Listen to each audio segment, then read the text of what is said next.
Can you hear me? Okay. Good afternoon, everyone. We are back here in session 3. We are now shifting from labor market to education and the COVID pandemic. Okay, today's session will have two speakers. First, Dr. Mark Dixon from the Institute for Public Research of Bath, University of Bath at the UK, and then Dr. Francisco Cabrera Hernández from Centro de Investigación y Docencia Económica. Very welcome, everybody. You know that speakers have 25 minutes to do their presentations, and after that, the discussant will have 10 minutes to do the comments. In this case, we'll have Dr. Armando Sánchez Vargas, our director from the Economic Research Institute at UNAM, making the first comments, and then we'll have Dr. Yedith Betsabe Guillén Fernández being the second discussant. So, be very welcome, Dr. Matt.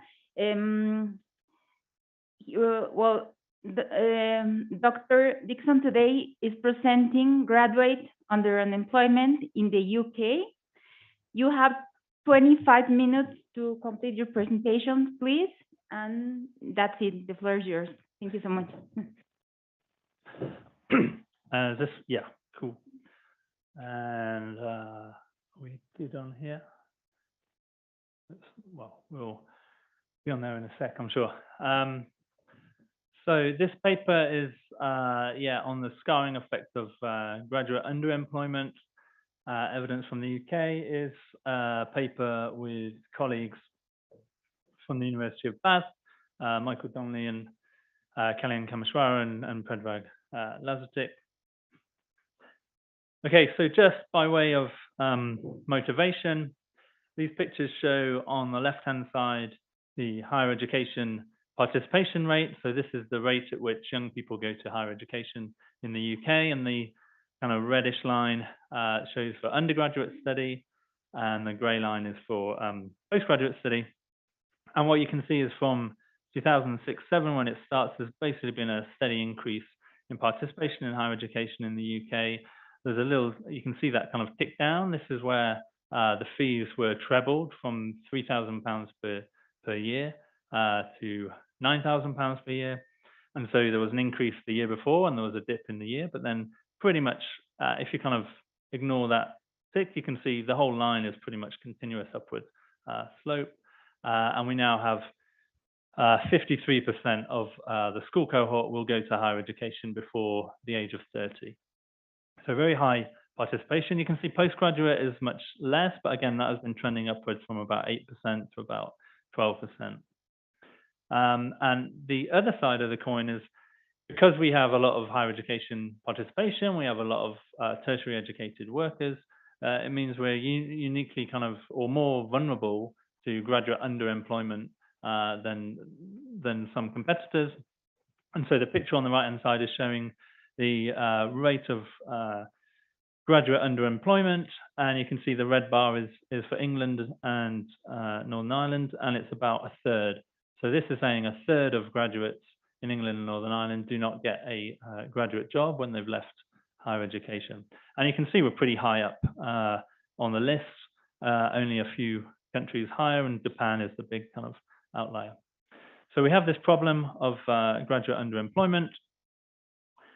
And we know some things about graduate underemployment, and there are some things we don't know. So the things that we do know, so the Office for National Statistics can give us a good estimate of the pay penalty for being underemployed. So if you're a graduate and you don't get a graduate job, then after taking account of age, gender, degree, subject, and tenure, there's about a 2% pay penalty for graduates who are underemployed. And this is higher than the penalty in many European countries.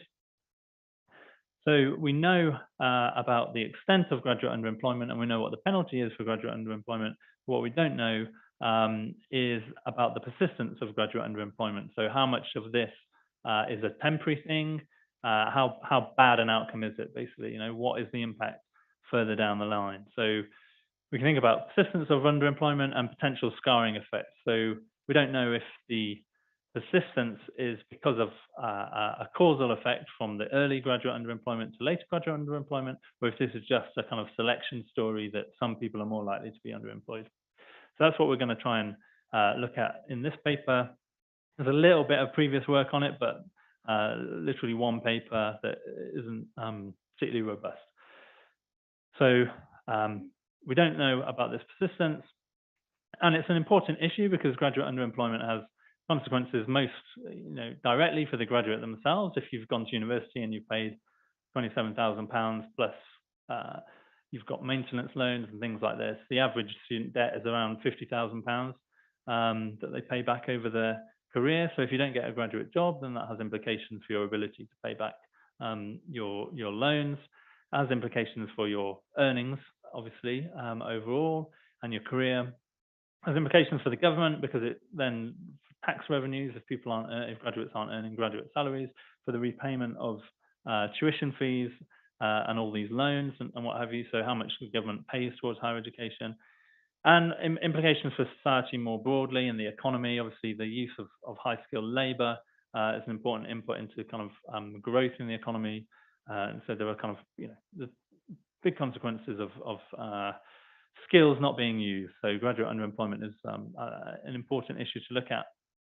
So the paper looks at various questions around graduate underemployment, but for the purposes of today, just going to be looking at the basic question of how persistent is graduate underemployment, and then trying to look towards a kind of causal story and say what is the causal effect of early graduate underemployment on later graduate underemployment.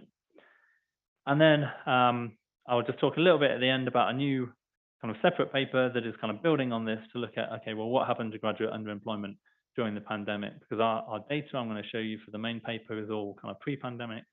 So there's a question, okay, well, what happened actually during the pandemic? So there are a few things we need to do before we get to the data. Firstly, thinking about how we define graduate underemployment. There are various possible definitions. We focus on people who possess more formal education than their current job requires. And we do this by looking at a kind of education-occupation mismatch. And I suppose underlying the definition as well is the idea that this is involuntary underemployment. So it is true that some people might choose not to have a graduate job, but for this purposes, we think we do some robustness checks to look at how people feel about their jobs and things like this. And we think it's fairly reasonable assumption that graduates want to have a graduate job. And the way we're going to operationalize a graduate job is based on the standard occupational classification. So the categories 1 to 3, which is managers, professionals, and associate professionals, we're going to classify as graduate jobs. And anything below this, we're going to say is a non-graduate job. And so if you're a graduate and you're in one of these non-graduate jobs, then you are underemployed by our definition. Now, there's whole literature on how you should define, how you might define underemployment. So thinking about like skill requirements of jobs or average kind of education in a job or average earnings in the sector and things like this. But we've looked at this and we can look at using a different definition that uses kind of skill requirements, and it doesn't make very much difference at all. Less than 2% of graduates in our data would change category if we use the more kind of skill-based definition.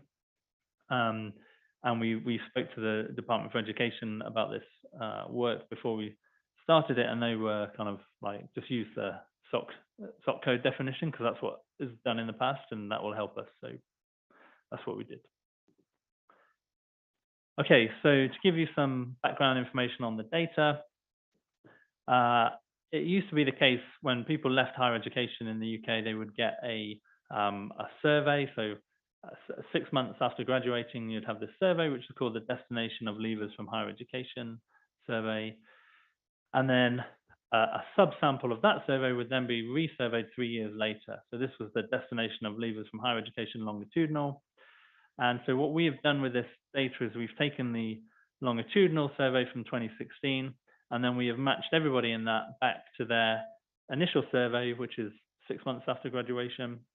So that was like 2012, 2013 cohort. And then we've matched that back to the administrative data from HESA, which is the Higher Education Statistics Authority, who produce all the statistics on every student in higher education in the UK. So what this means is that we have, for every graduate in the longitudinal survey, which is 3.5 years after graduation, we know what they're doing at that point. We know what they were doing 6 months after graduating, and we also know all the information about their higher education, what degree they were studying, where they were studying, what degree they attained, so what was their kind of rating degree class, and all sorts of background information, including information on their prior attainment going into university, so what qualifications they had before that. So we have 106,000 graduates getting a degree in 2012-13, and about 70% of which are undergraduate degree holders, and that's what we're going to look at. We're not going to look at kind of masters and PhD holders. We're just going to focus on those who had an undergraduate degree. Okay, so this table is basically answering the first question about how persistent is graduate underemployment. This is just the raw figures. And if we just concentrate initially on this first blue column here, what this is showing you is 6 months post-graduation. How do people break down? And you can see that 6 months post-graduation, 50% of graduates are in a graduate job. We've got 22% who are underemployed, so they're employed, but they're not in a graduate job. 1% are employed in a job that we couldn't classify, so we don't know. We just know that they're employed. Which we've got just under 8% are unemployed, and 16% are going on to further study, and just 3.5% who are inactive. Now, if we look at the full kind of rest of the table, in the body of the table, you'll see the persistence. So now we've got our graduate destination 6 months afterwards in the columns, in the rows here, and then we're looking in the columns at where's their destination 3 years after that. You can see that being in a graduate job is pretty persistent. So 80% of those who are already in a graduate job are still in a graduate job. And amongst those underemployed, 50% of them, or 52% of them, have now got into a graduate job. But you can see that 30% are still underemployed. So this is quite a persistent state. The second most, after graduate job, is the most persistent state, but being underemployed is the next most persistent state.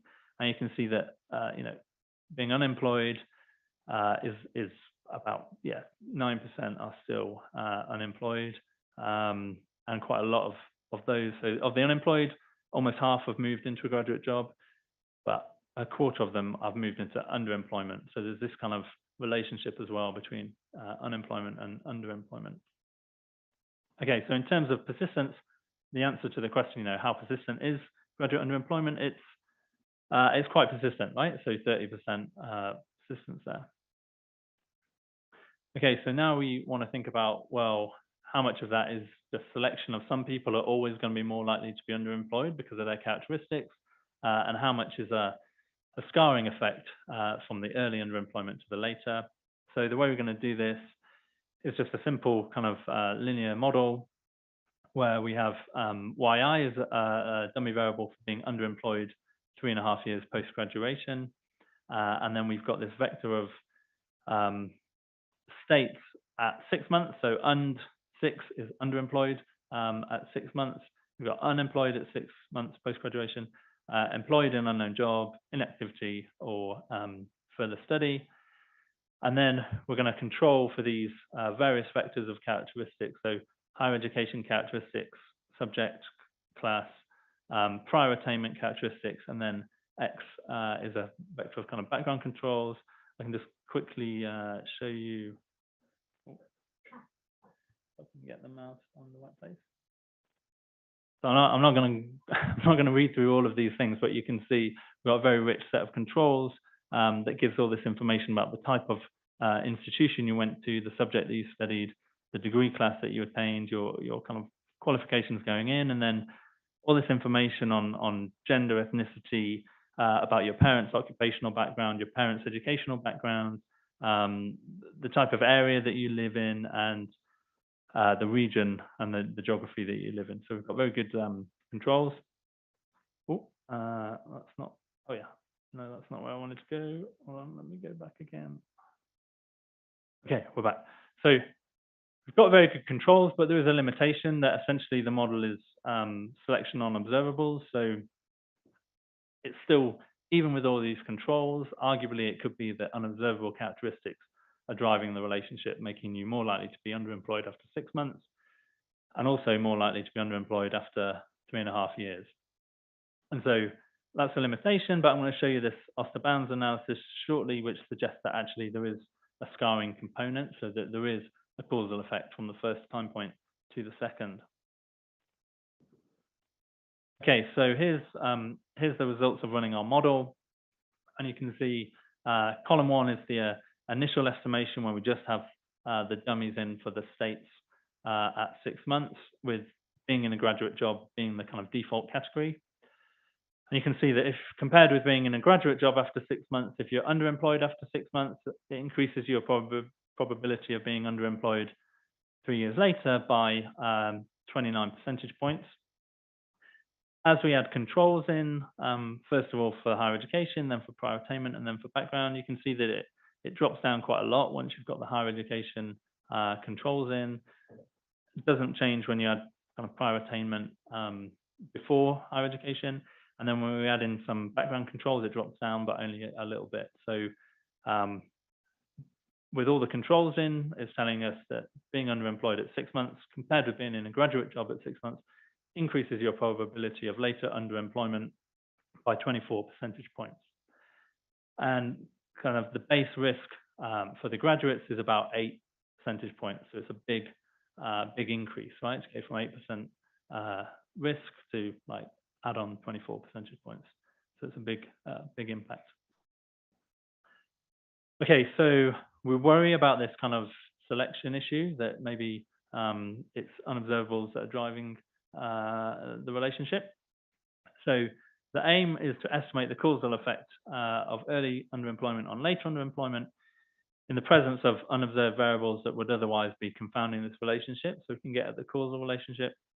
And the idea of this Oster-Bounds analysis is that we use information on the changes in our key coefficient beta and in the R-squared when controls are added to the kind of base regression to calculate bounds for the causal effect under kind of reasonable assumptions about the relationship between selection into treatment on observable characteristics and selection into treatment on unobservable characteristics.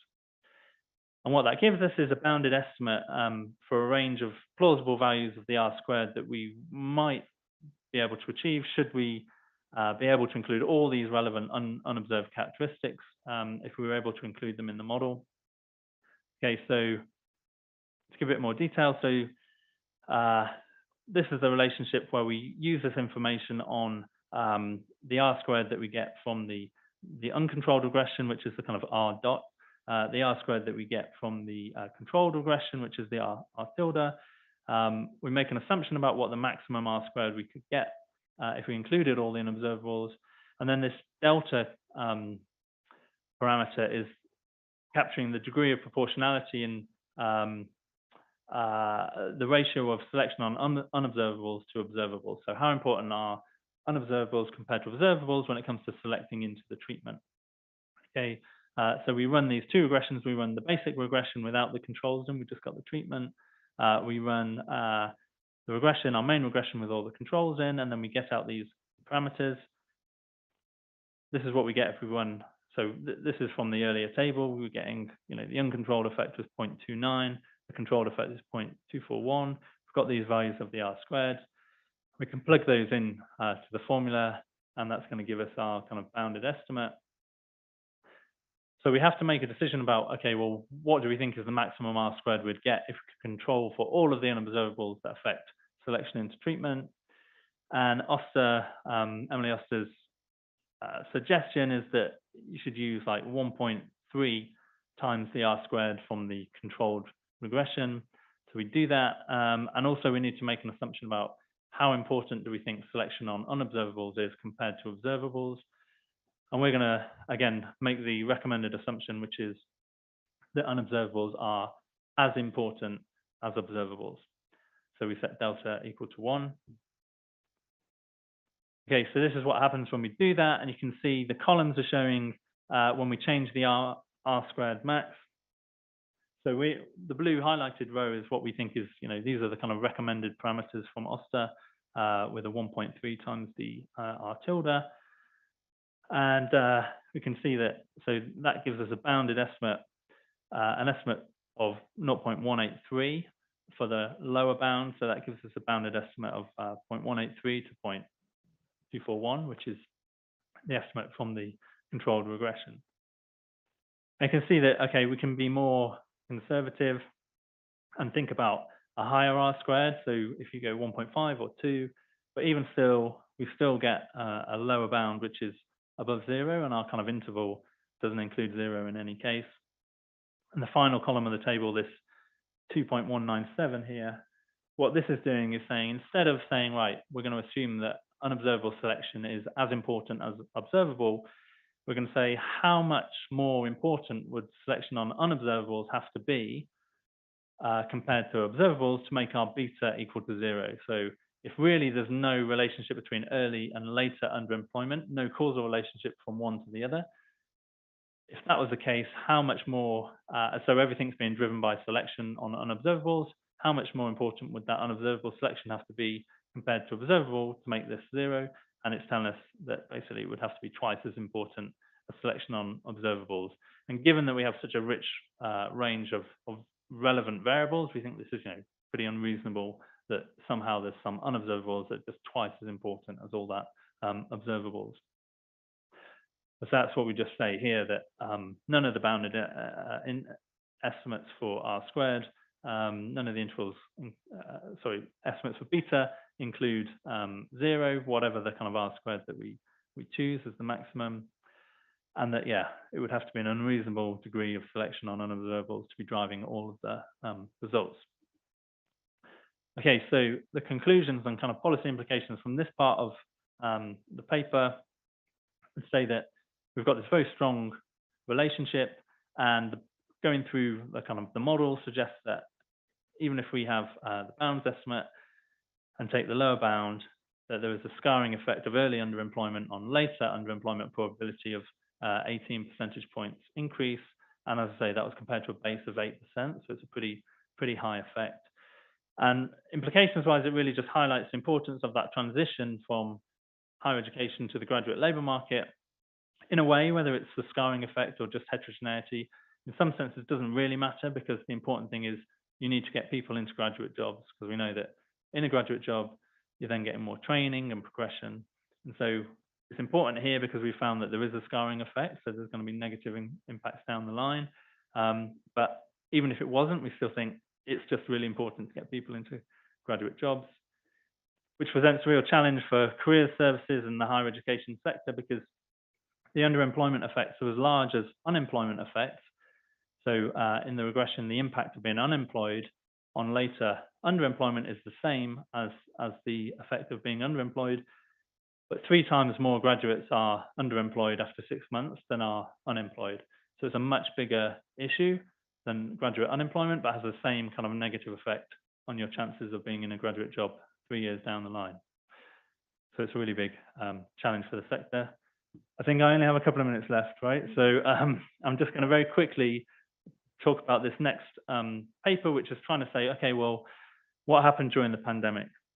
So I'm going to use annual population survey data, which is based on the labour force survey, a continuous household survey covering all the UK, about 80,000 households per year, as well as the labour force survey components covering labour force and job information. There's also health, education, housing.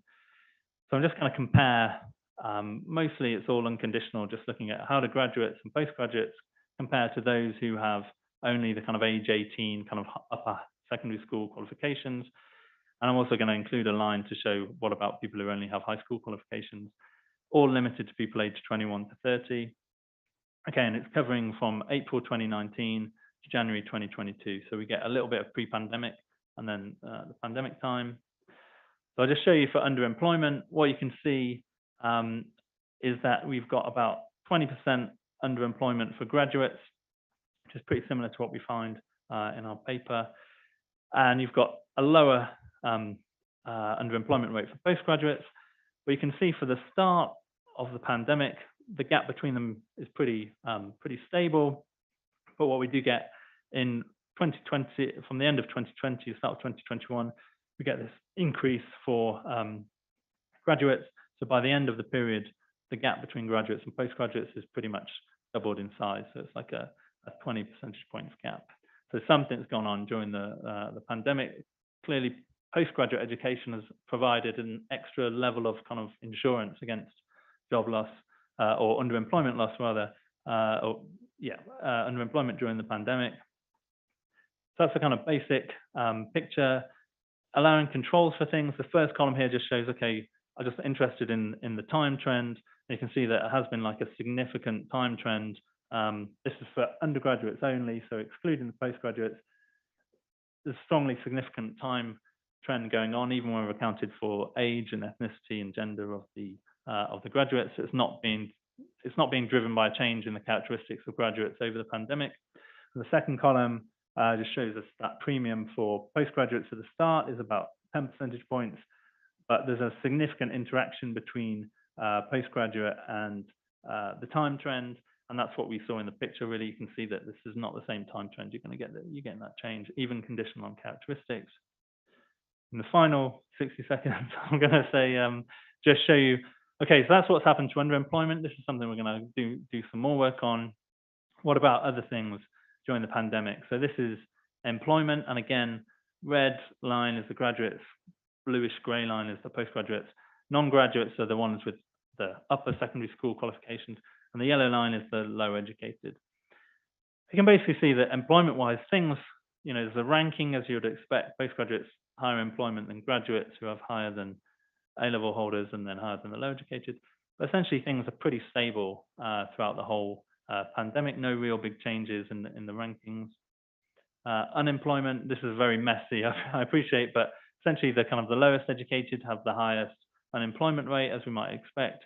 And there's something, peaks up at the end of 2020 for everybody, but essentially this mess of lines stay pretty similar over the whole time. Weekly pay, again, stays pretty same differences over the whole time, nothing really going on there. Weekly hours, again, nothing really going on in terms of difference between them. There's this big drop. This is when the furlough scheme was introduced in the UK, which paid people, the government paid people their salaries instead of to keep them in a job. And I think maybe everyone just recorded lower hours that month because they didn't know what they're supposed to do. But essentially, we can see that hours have not really changed. There's a couple of outcomes that are interesting, which are non-labour market. So happiness, has there been a kind of graduate premium in happiness over the pandemic? And as you can see here, not really. Graduates tend to be slightly happier than non-graduates, but this has not really changed throughout the whole pandemic. And what about anxiety? So a kind of negative. And in this case, graduates and postgraduates tend to be slightly more anxious than people with lower education, but you can see there's not really much difference. It seems to kind of change a little bit towards the end of the pandemic, but this was kind of surprising that essentially in these outcomes, there's no real difference between graduates and non-graduates. That's what this summary says, really, that underemployment of graduates and postgraduates was pretty stable for the first year of the pandemic, but then there was this steep rise from the start of 2021 for undergraduates. Underemployment increased by 50% for graduates by the start of 2022 relative to pre-pandemic. But these premium and other things haven't really changed. Slightly more anxiety, I think, from the middle of 2020. But I've done some regressions, and that's a little bit explained by characteristics. So more to do on this, but just hopefully something interesting to think about. That's it. Thank you very much. Thank you.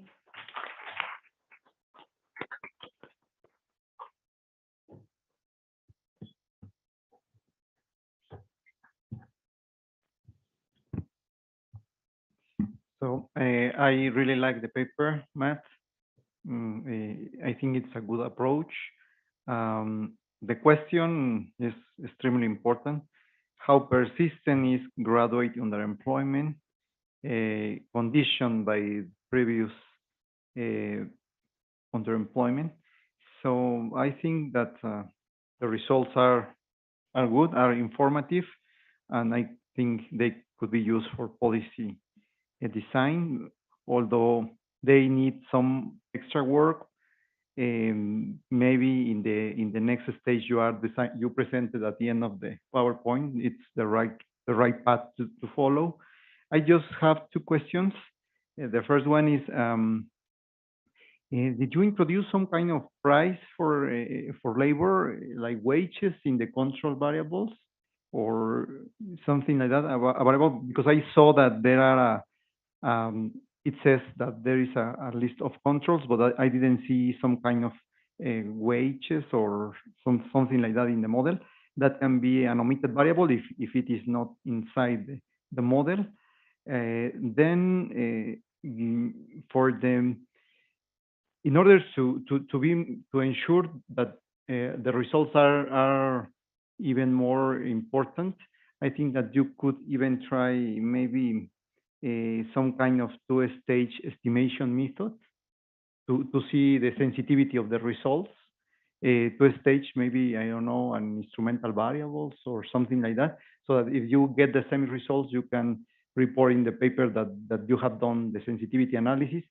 With the panel, you can also control for the unobservables that do not vary over time. So maybe estimating that as a panel also with the within estimator, maybe it's a good way of being sure that the results are the same, and that could be helpful to be sure that the results remain the same. Thank you. Thank you, Dr. Armando, for the feedback, and thank you, Dr. Matt, for the very interesting presentation. We'll continue with the next presentation from Dr. Francisco Cabrera Hernandez, please.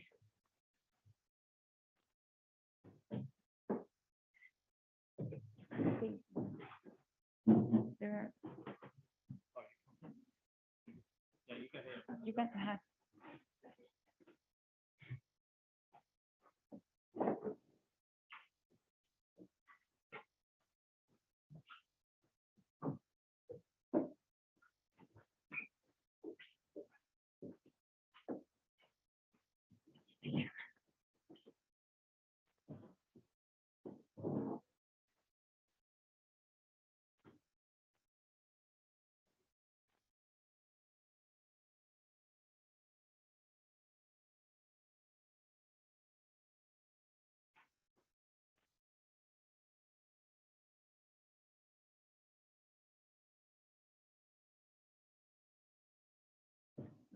Thank you very much. Can you hear me? Okay. Thank you. I'm really happy to be back in my alma mater. I studied here my bachelor's and finished in 2007. Haven't been back since then, so I'm very happy to be back and among old friends on top of that. So this is one to remember. Thank you for the invitation. So I'm going to be speaking about a program I've been studying for many years now, the full-time schools program, and how it can help us to face the educational crisis in Mexico. So a bit of the motivation, we'll know that the COVID-19 had a serious effects on learning. The estimations for the US are that we have a loss in learning of around 0.2 to 0.27 standard deviations in math and Spanish. For Mexico, we don't have a clear measure on that. We don't have now standardized tests that we could use in order to get this measure, but we do know that at least 3 million children had abandoned school during the pandemic, so they didn't come back after the schools reopened. This is about 1.5 percentage points less than before the pandemics. And of course, it has increased the problems of inequalities in the educational system, exacerbated other problems that were before already happening, and in terms of inequality. And what I'm going to try to argue in this presentation is that full-time schools are a good tool that could help us to cope with this crisis. I'm going to give a bit of the educational context for Mexico, moreover for our international visitors. So Mexico ranks last, regardless of the year you check these results, always last or second to last in the PISA test. Only 1% of the students achieved the highest level, and that's one of the problems we have in quality. But we also have a problem in terms of retention. Out of 100 children that start primary school, only 24 will reach the university or tertiary level. Most of those would abandon during high school. Half of the students abandon during the first year of high school. So in this presentation, I'm going to give a brief discussion of the growing research on full-time schools. Most of it has been done in developing countries and in Latin America. I'm going to provide you evidence on the long-term effects of full-time schooling and on educational trajectories. I'm going to talk a bit about non-cognitive outcomes. Most of the evaluations have been on cognitive outcomes, but we have some non-cognitive measures, and we're going to use high-stakes exams in high school placement. This is the long-term effect of the program, and we're going to try to observe as well effects on preferences for top high schools. And I'm going to focus on different socioeconomic contexts as well. So what do we know so far on the full-time schooling? We have already made the evaluation for short-term outcomes, and what we do know is that it has an effect, a positive effect on maths and Spanish, increasing up to 0.2 standard deviations after 5 years of treatment. And this is moreover happening in poorer counties in Mexico, poorer municipalities. We've done several papers around this topic. We found this effect of 0.1 standard deviation on average after 5 years of exposure to the program. But also we found effects on labor force participation among females of around 5.5 percentage points from a base of 44%. We found that it also increased grandmothers' labor force participation because grandmothers are the ones taking care of many children at home. It reduces common theft, fertility, intensive margin, and improves mothers' health as well. We have different papers around those topics. And in this one, I'm going to talk about the long-term effects, as I mentioned. And so to give you more details on the program, it started in 2007 in 500 schools in Mexico. It reached 25,000 schools by 2018, which is 60% of the eligible schools, or this is about 25% of the total schools in Mexico. 80% is present in 80% of the 2,400 municipalities we have in Mexico. It's for grades 1 to 9, and it extended the school from 4.5 hours to 8 hours.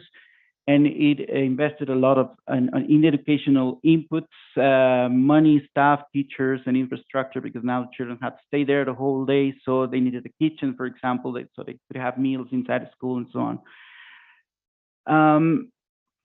What I exploit for my evaluation is that this program was a staggered rollout program with time-space variation. So it started only in half of the states in Mexico in different municipalities, and it just extended. It kept on extending until 2018 at least. A bit about the high school enrollment in Mexico, which is going to be important because that's part of our outcomes in this paper. Well, we're going to be focusing on Mexico City because the data is really good for this Mexico City's metropolitan area. So here we have 9 different school systems, and all children apply. They're not that children anymore. Like at the age of 15, you apply to high school, and you do that through a high stakes exam, and that's the placement exam. This is the sole determinant of your placement in high school in the Mexico City area. And so it's a really high stake exam because from that, it depends on which school you're going to go. If you are accepted in an UNAM high school, for example, that is going to change your whole life, right?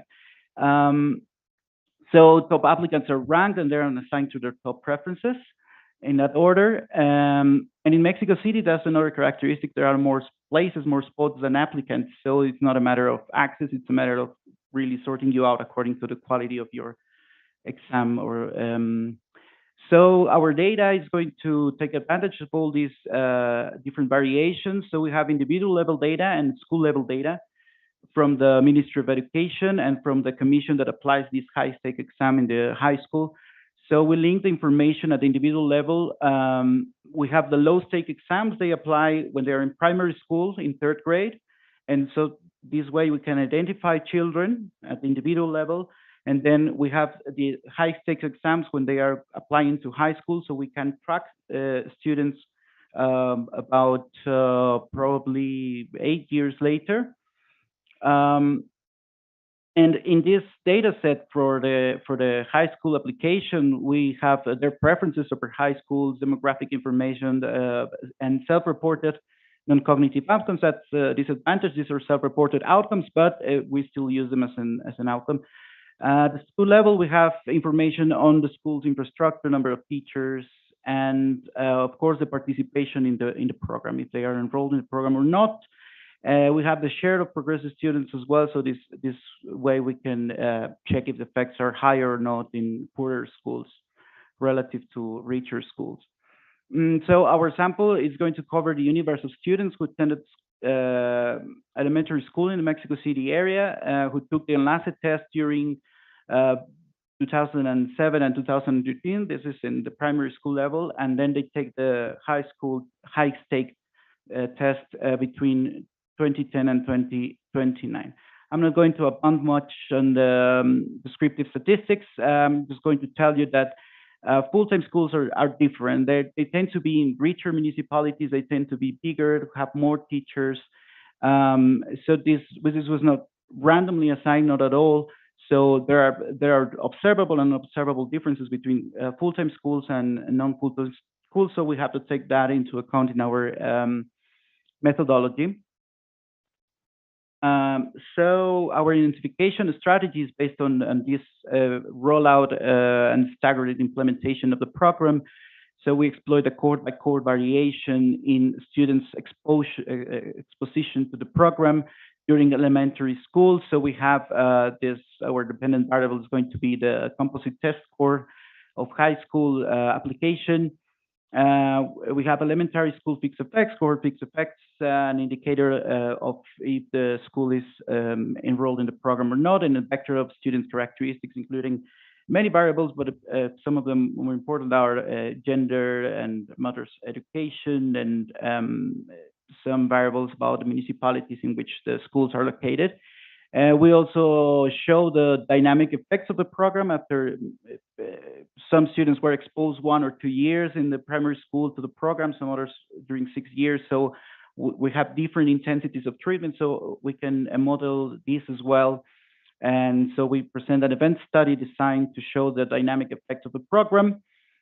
And something that is important now that we have a staggered adoption in programs and all the new differences literature shows that you can have biases and problems with weights with this when you have this setup in a policy. So we estimate this with a dynamic and heterogeneous robust effects using the interaction weighted estimator developed by Son and Abraham. There are now many estimators, Chase Martin, Boyuzrak, etc. But we think this is the best for our data because most of the comparisons between treated schools and control schools are from never treated with timing schools. And the Abraham and Son estimator exploits precisely that. Never treated schools are the control group, the main control group. And actually, what I show here is the result on the test, on the high school entrance exam. And so what we observe is an average effect using just the normal two-way fixed effects regression. We observe an effect of 0.5 standard deviations, 0.5 standard deviations on average for the whole period after treatment. We observe that the composition of these effects and most of the effects come from the never treated from the timing schools. So what we present afterwards are the Abraham and Son estimators in columns 2, 3, and 4. And we have said that they don't change much precisely because most of the comparisons in the two-way fixed effects model come from never treated schools, so they're not really biasing our estimation. Anyways, I will now present the Abraham and Son results only. And these are the dynamic effects. So after 5 years of treatment, this could increase, full-time schooling could increase the results in the high-stake exam up to 1 standard deviation. In education terms, I think that's a strong and steady effect. So this means that out of the 130,000 students ever enrolled in a full-time school in our database, approximately 30% of them, 13% of them are placed now in a higher ranked school than they would have otherwise in the absence of the program. And this is the evidence has shown that this has a strong effect on their future because it changes the quality of the high school they go to, changes the peer composition, the graduation rates, college enrollment as well. So this can have long-term effects in terms of their labor market outcomes as well, for example. Regarding the heterogeneous effects, we observed that this effect on the high-stake exam is rather homogeneous. We don't observe differences between poorer and richer children, children with more educated mothers, or for female or males in our database. The effects remain pretty much the same. We observe effects on trajectories as well. So what we observe is that on-time graduation is also increasing. The probability of on-time graduation is increasing nearly 1.5 percentage points. And this is an effect that is also pretty homogeneous across different groups. And it's also similarly reducing the age in which they take the tests. So they're taking the test for high school at a younger age. So they are advancing through their trajectory in school faster, those who go to full-time schooling. The effects on non-cognitive effects, despite we don't have effects on average, for different subgroups, we can observe that there's certain effect for different non-cognitive outcomes, such as planning school activities, express ideas in writing, express ideas orally, or learn independently. That there are some effects for females and for children and non-cognitive outcomes. Work ethics as well. We observe that there are effects for females and for poorer children as well. And we also test if there's an effect on preferences, if now children want to go to top high schools or not after being in a full-time school. We observe that there are certain effects on non-cognitive outcomes, and among those, with that, there could be an effect as well on motivation and persistence and all these kind of things, and their ambitions could change as well. So we test this, and what we find is that actually being in a full-time school increases the probability of them applying to a top 5 or top 10 high school in the rankings in around 1.2 percentage points. And this is pretty much the same for all the subgroups, but it's more clearly defined for poorer children.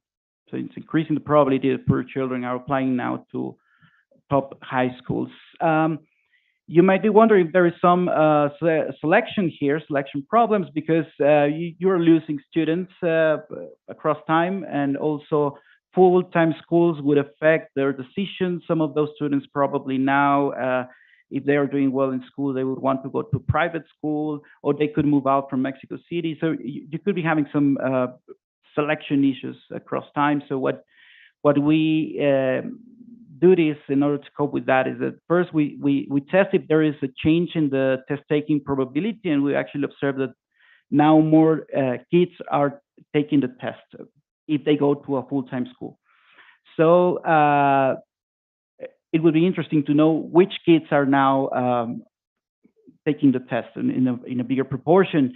So what we do is that we interact the effect of the program with the base before the program, what they were getting in their standardized test in primary school before the program happened, And the results show these negative coefficients. What they suggest is that children who were doing worse in primary school are the ones now applying for high school and taking the test. And the probability is increasing for those children who are doing worse in primary school.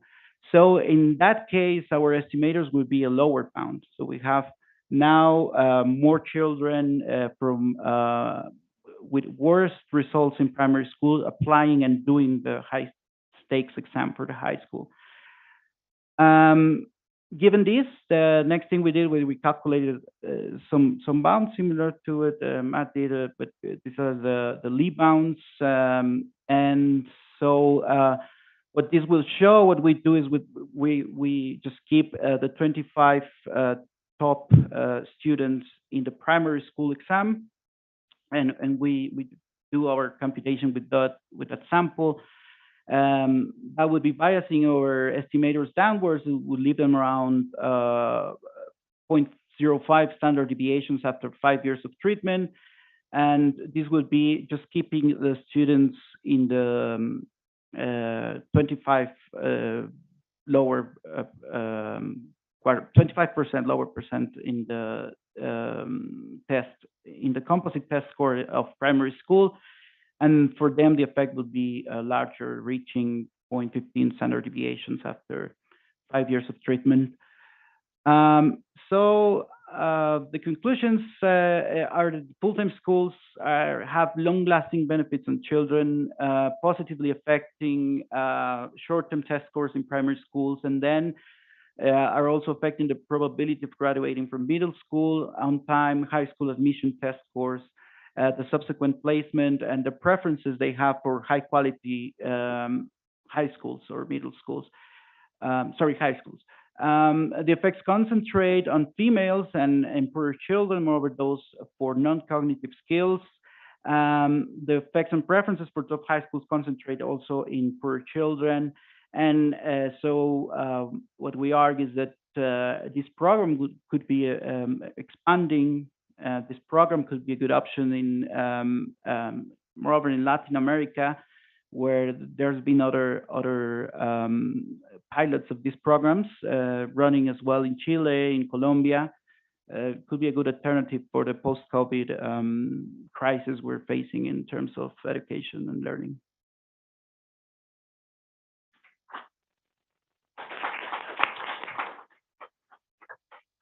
Thank you so much, Dr. Cabrera, for this brilliant presentation. Now we'll hear a 10-minute comment from our colleague, Dr. Betsabe Guillen.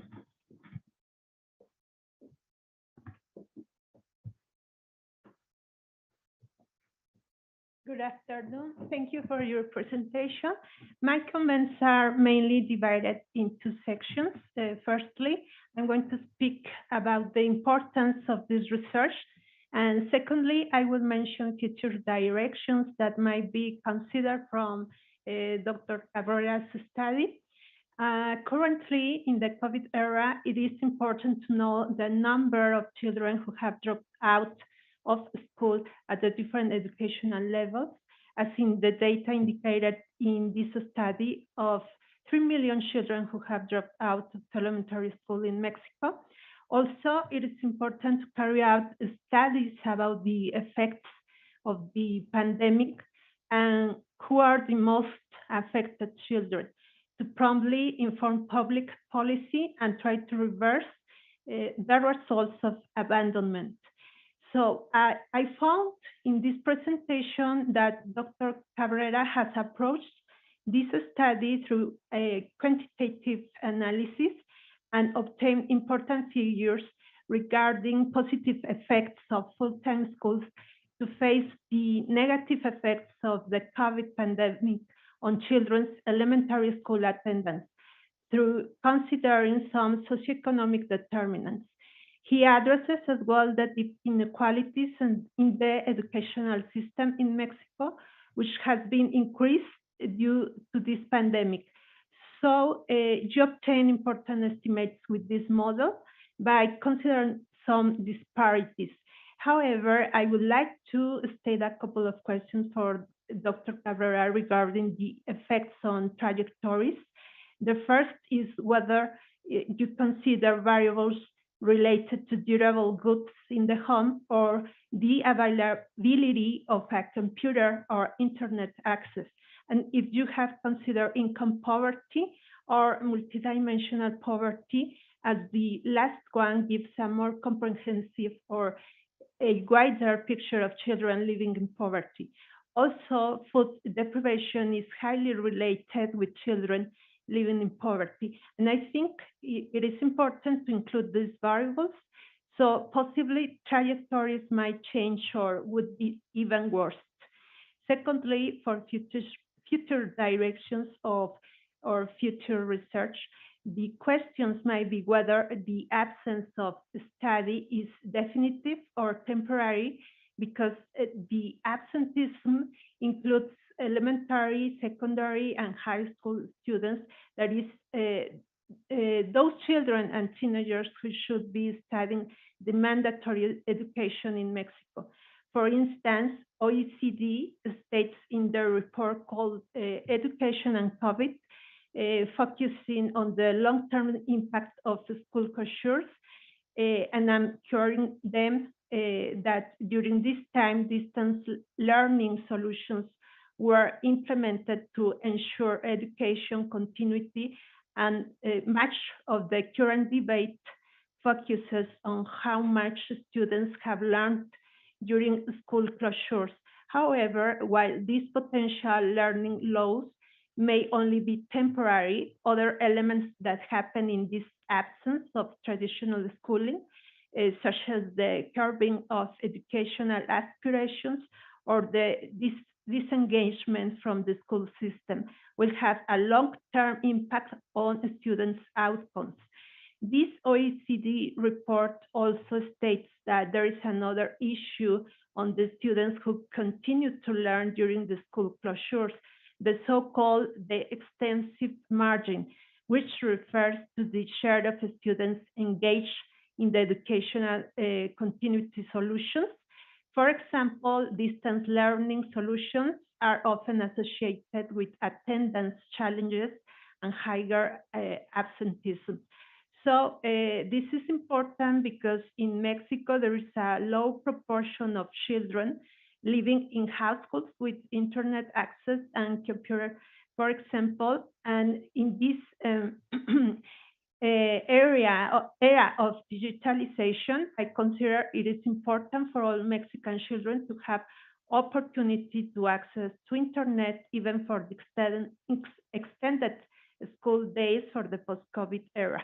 Also, it would be important to consider the macro level variables, such as for example, the positive rate of the and the index of marginalization. Thank you very much. Thank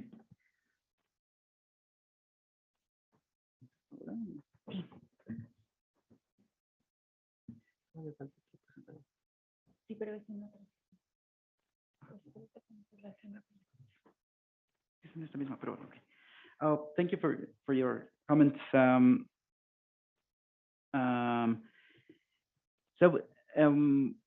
We probably have questions on internet access in our data. However, I would have to think if that is that would add to this what we're trying to observe in this study, because it's about being on the school, right? So in the school, despite they don't have some schools don't have internet access actually. What we have learned from this program is that it's having more effects in poorer areas because children are actually spending more time doing math and Spanish. They don't have much resources. They can have IT classes or English lessons, so they just use the extra time to do more math and Spanish, and that's why we're observing this positive effect. So internet access in the context of the pandemics is important, but what I was arguing here is that the damage is done, right? We didn't do enough during the pandemics, and now we're facing a loss in knowledge and in learning. So how can we cope with that. And I think that full-time schools is a good program that has shown good effects and long-term effects in order to try to fix this. Moreover, in the context that we're facing now, in which the program has been defunded and is almost disappearing, so I think it's good to present evidence and art that it should stay. In terms of the measure of poverty, we use the proportion of children in schools receiving the Prospera scholarship. So if there is a proportion that is higher than the average of the state in which the school is located, we consider that school as poor. We have other alternative measures, such as the index of marginalization that you mentioned at the end, and the results don't change. But we prefer this measure because it's measured at the school level with the actual students in the school, and not at the municipality level as the index of marginalization. So I guess the Prospera scholarship is based on multidimensional poverty, is assigned, as far as I remember. And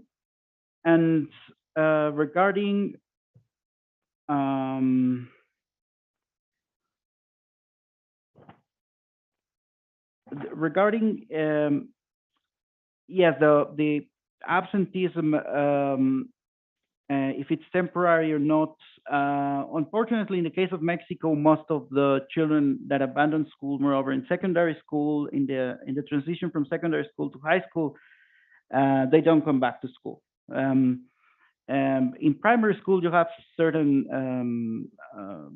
abandonment, but they could come back after 1 or 2 years later. But the more you advance in the system, it is more difficult for them to come back.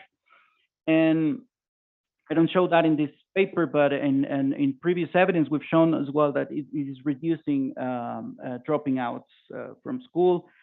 And so that's some of the reasons why I think it's a good program in the context we are now. Although those children that have abandoned already during the pandemics, it's going to be hard to bring them back, right, to the system. They would have to be attracted back to the system, to a full-time school, hopefully.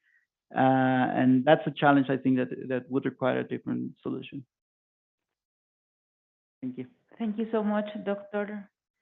You're right, we have another presentation. I'm really sorry. Dr. Sergio Cárdenas, I didn't mention you at the beginning, but we have this presentation from Dr. Sergio Cárdenas from CIDE and the Rockefeller Center for Latin American Studies. So please come to the front. Thank you so much.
While we find the presentation, I would like to thank the organizers. This is a very interesting and obviously important topic, as Francisco already mentioned, and some of the presenters here, especially because we're starting to see some of the effects of COVID-19 in the operation of education system. So this is a very urgent and important issue to discuss. So again, thank you for this invitation. I have 5 essential messages. In a few minutes when we have the presentation, I can continue on that. But the main issue is that we need to understand this is, well, I would like to mention also that this is a presentation more as based on public a policy approach. So the main idea is to present some of the findings we have in 3 different studies, just to reflect and identify what can we do, just like Francisco also suggested now, some of the programs we can explore, and how can we address some of the inequalities we are starting to see, as I mentioned. So the main point I would like to mention now is that the COVID-19 outbreak will increase the deep educational and economic gaps characterizing Latin America and the Caribbean, and Mexico, of course. So we are losing at this time achievements that took decades to get, especially regarding access, quality, and social mobility. So this is the big issue, the big question we have now. How can we understand what is happening, and how can we address the issues we're seeing now? Based on this, we are still learning about the heterogeneous effects of the pandemic on education. This is very important to remind, because we know that there are differentiated effects. We know that it's affecting the poorest, but we still do not know the magnitude, and we do not know the variations in the magnitude across countries. So this is something we still need to understand and learn. And this is mostly local. I know that this happened also in other countries, but it's important to mention that in Mexico, there was no national strategy. I mean, there was a national intervention, but there is no strategy, especially when we are considering a Build Back Better approach that is, it has been mentioned in the international context. So this explains some of the challenges we have, and obviously what we will see in the coming years. The other thing, and just like Francisco also mentioned, this program, for instance, has been defunded. There are no additional funds for the escuelas de tiempo completo, jornada extendida. And we know, I will present some estimations about this. We know that the recovery process is going to be very expensive. So we have to find ways to address, as I mentioned, the educational inequalities, and we have to find this way to do it in an efficient way.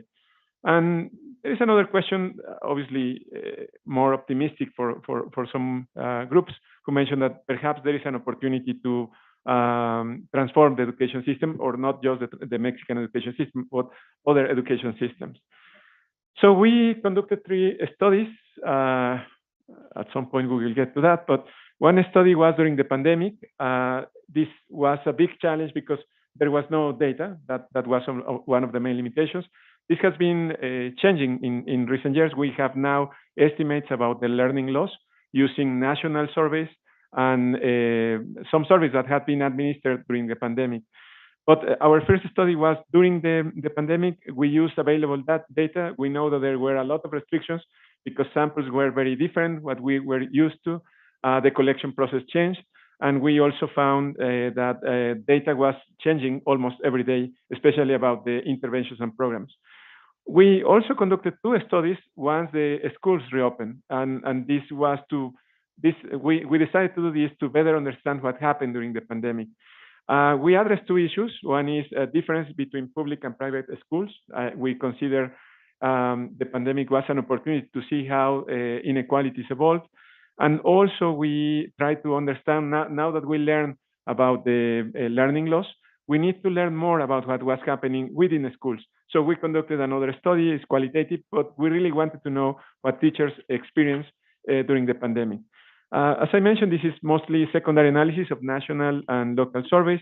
We also analyzed educational materials and the programs, the documentation of the programs, and some preliminary evaluations of these programs that were implemented during the pandemic. Obviously, we know that we have some limitations, especially regarding external validity and the transformation of the programs we try to evaluate. And as I mentioned, the lack of reliable data.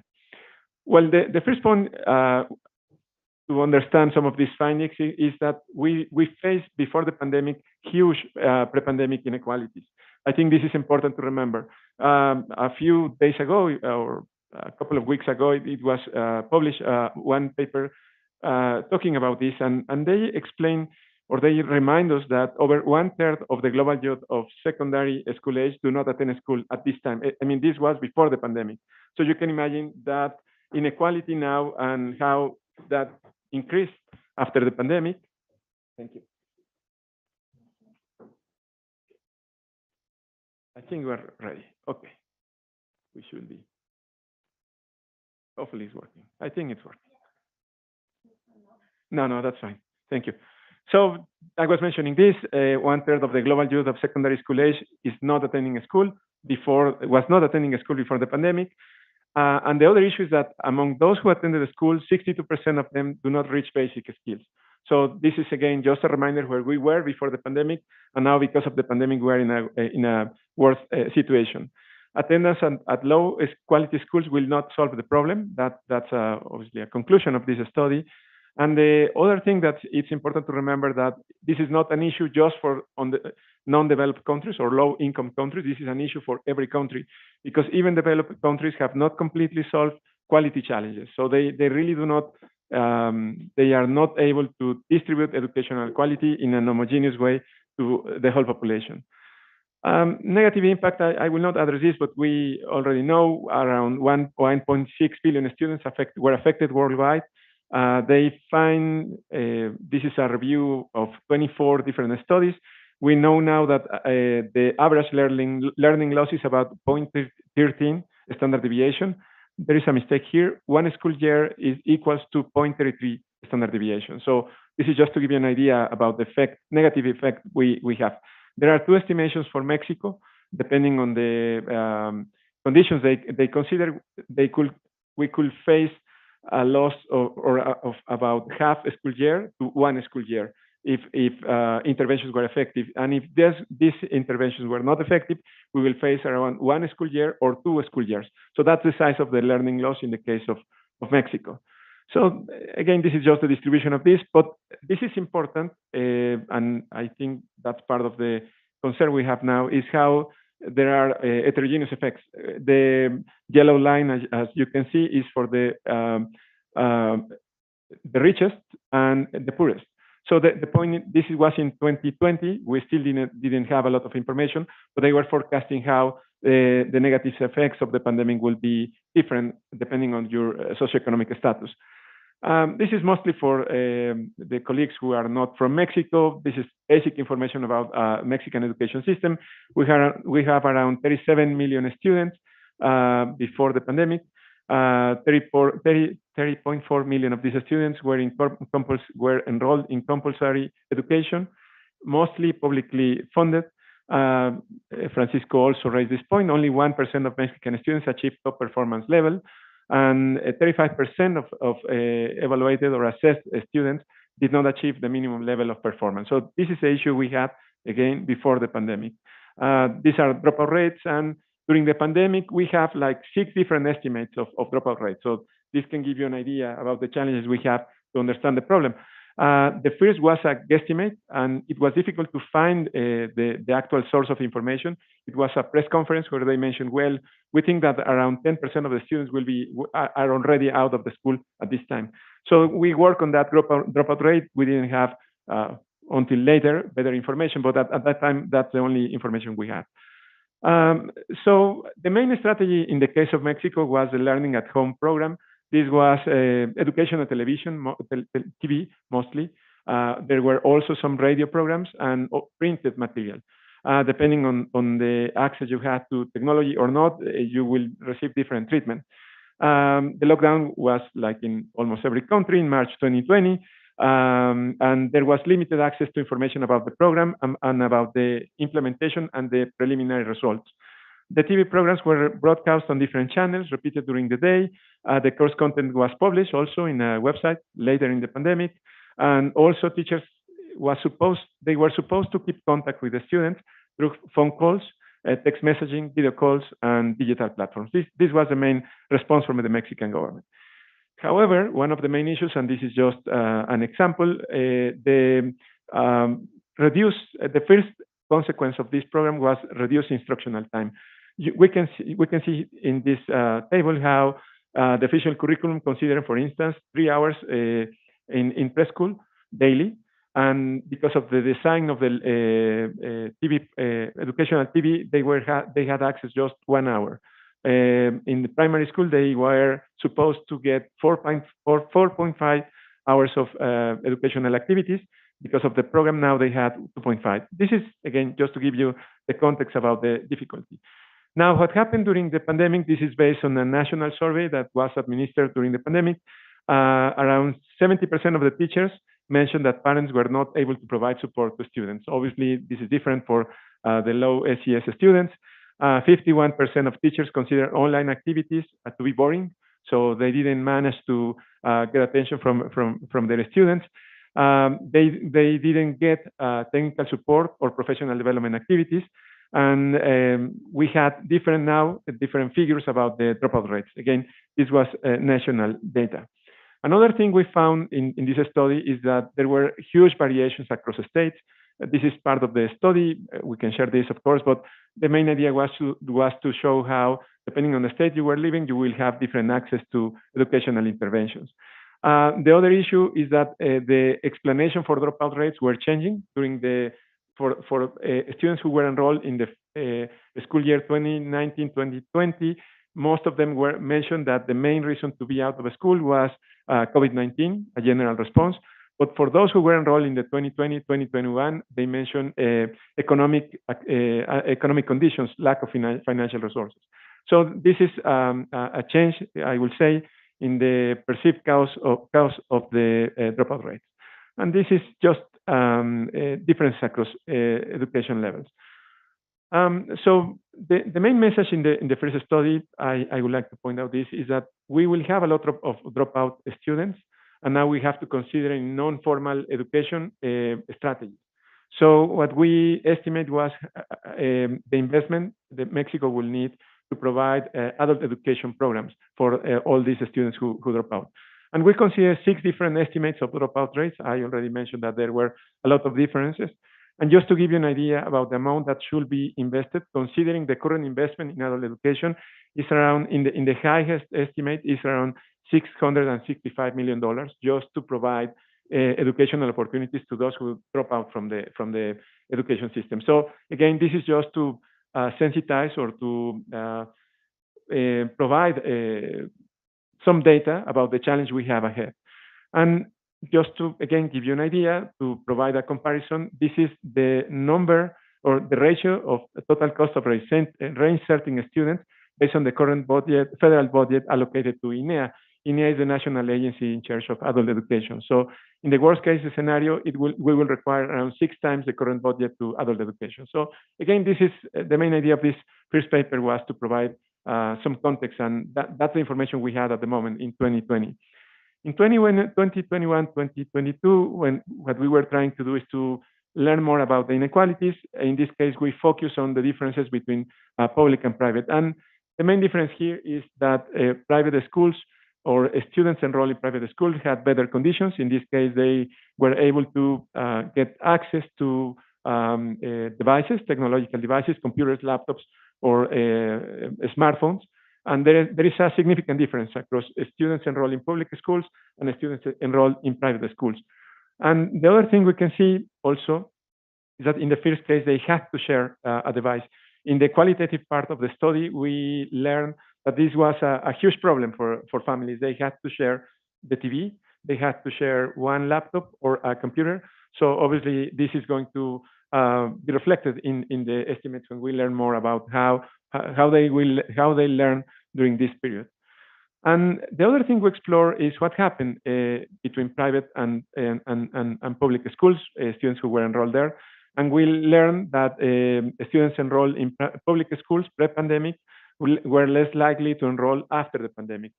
This is nothing new, of course, and it's nothing relevant, but it's important to know that it's really happening. Male students were less likely to enroll after the pandemic. One assumption we have is that they were looking for a job, perhaps.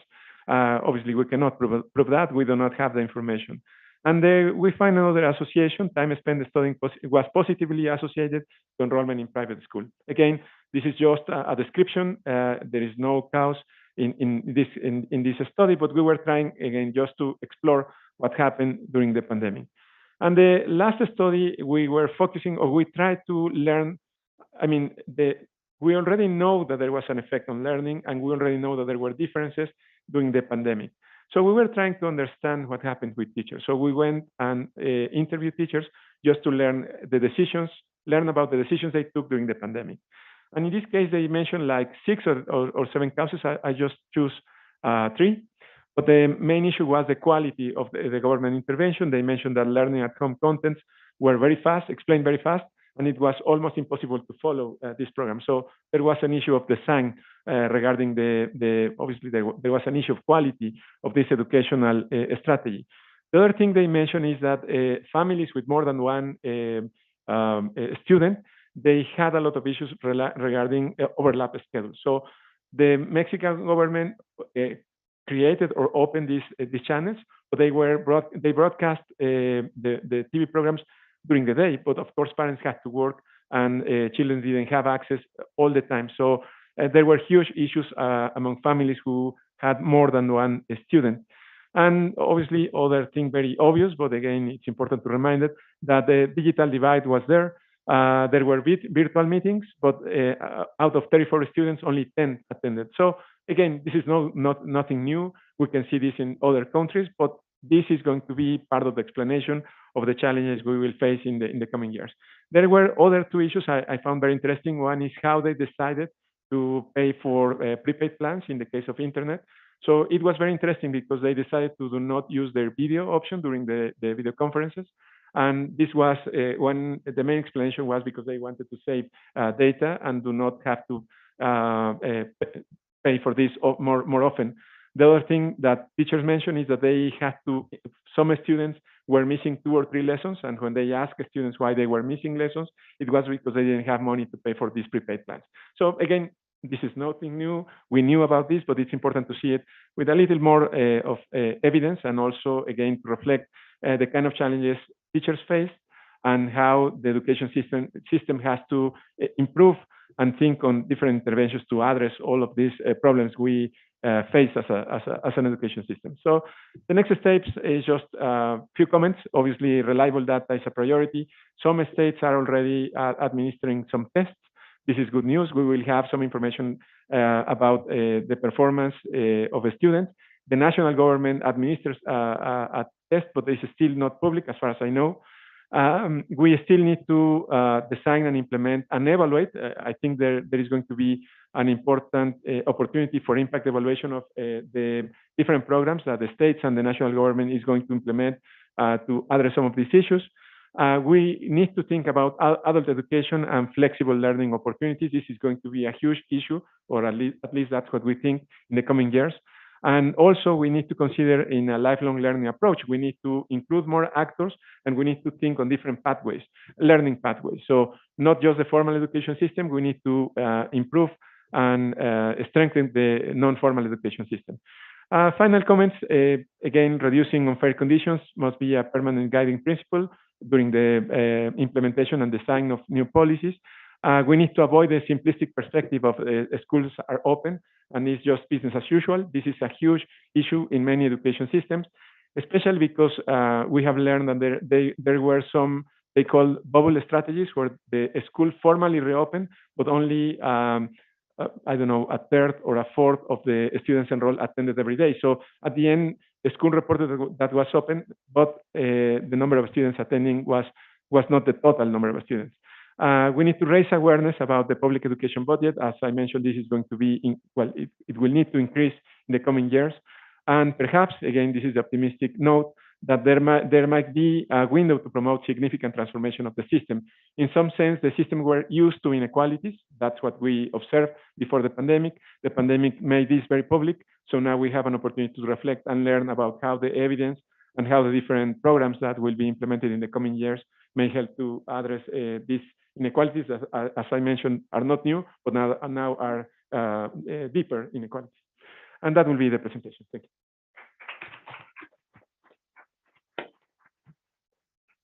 Thank you so much, Dr. Cárdenas. Now, Dr. Matt will be the discussant to this presentation. Please go ahead.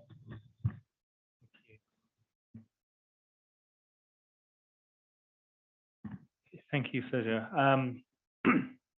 Yeah, very interesting. And I just want to kind of give some comments on your actually very first slide, where you had the kind of five main discussion points to think about.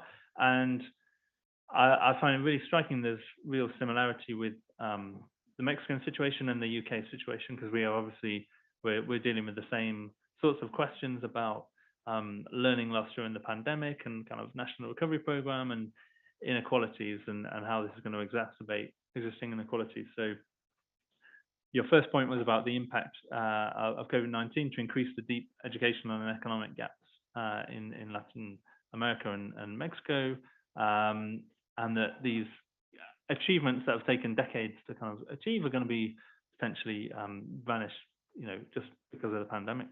So the first thing I was wondering about was just what is the extent of existing inequality in the Mexican education system in terms of school attendance and dropout that you mentioned, and also then the outcomes by socioeconomic background, because we saw Francisco mentioned as well, the performance on the PISA test and the ranking in the league table, but just I was wondering about the existing inequality by social background that was happening, even before the pandemic. So just a sense of how big are these gaps and how much have they been closed? The progress that the danger is that progress that has been made is going to be lost. How much progress has been made? Your second point was that you're still learning about the differentiated effects of the pandemic on education, and that there are going to be differential effects, but we don't know what the magnitude of those are yet. And I was looking, so we're starting to get some information in the UK on what the effects have been, and also how they have been different by different backgrounds. So just to give a context for the kind of potential impacts in Mexico, in the UK, pupils on average lost around a third of the learning that they would have benefited from if the pandemic hadn't happened. So that means that basically in England, I think it was about 61 days of schooling, slightly more in Scotland and Wales, 66 days of schooling. And as a result of this, they're found to be months behind, like 3.6 months behind on mathematics, 1.8 months behind on reading, some recovery when schools reopened, but essentially there's going to be real concerns then for the future about what's going to happen, given that these losses have taken place, and also that the learning losses have been larger for students from poorer backgrounds. They're estimated to have the largest learning loss, and this is the relative learning loss for disadvantaged pupils is estimated to be the equivalent of losing around 1/3 of the progress made in the last decade in closing the gap. So just as a kind of metric for thinking about the gaps in Mexico and what has been closed. So we've closed the gap between poor and better off students over a decade. But about a third of that has been wiped out by the pandemic.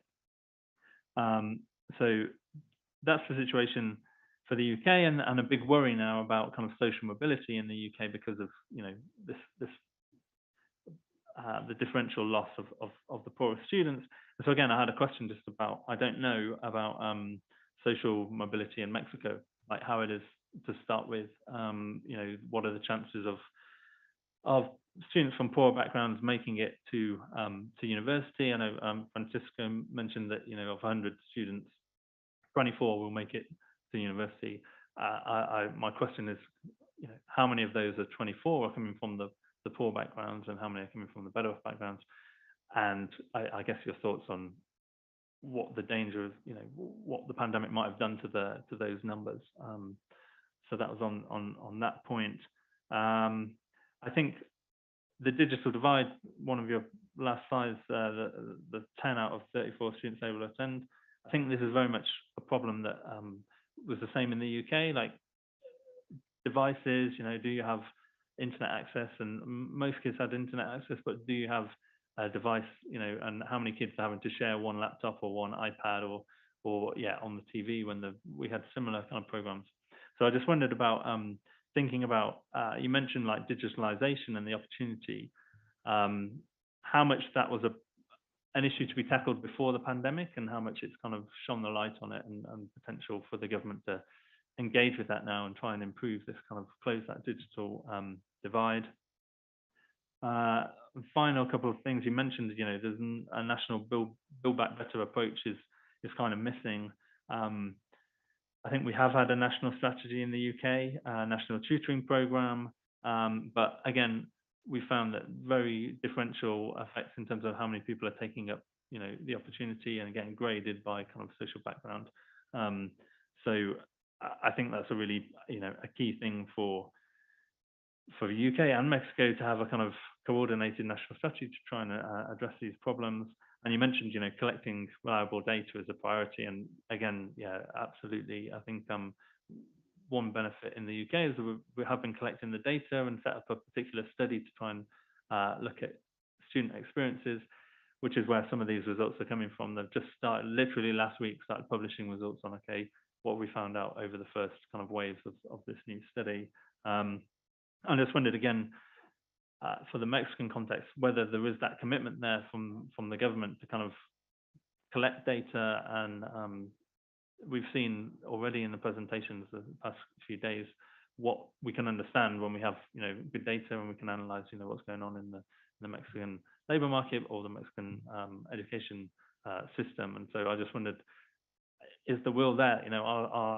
What's the situation? Are the government on board with the need for that kind of collection of data in order to make policy and engage with academics and the kind of academic evidence? I think the final question really is also about that.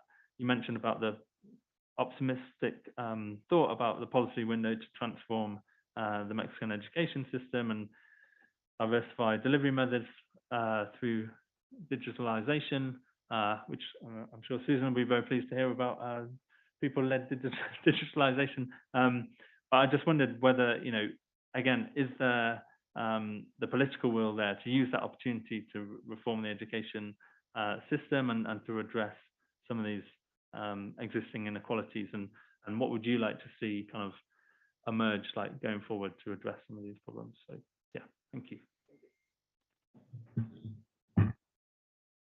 Thank you so much for your comment, Dr. Matt.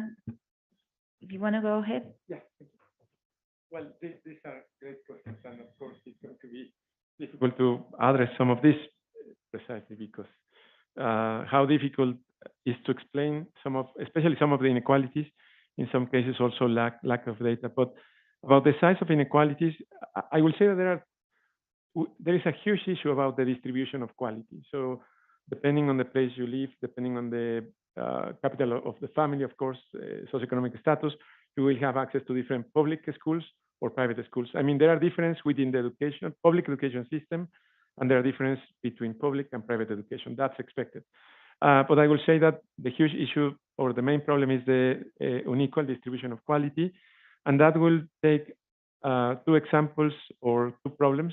One is attendance or the trajectory you will have. Of course, Francisco showed this graph where you can see how they were missing some students depending on the level.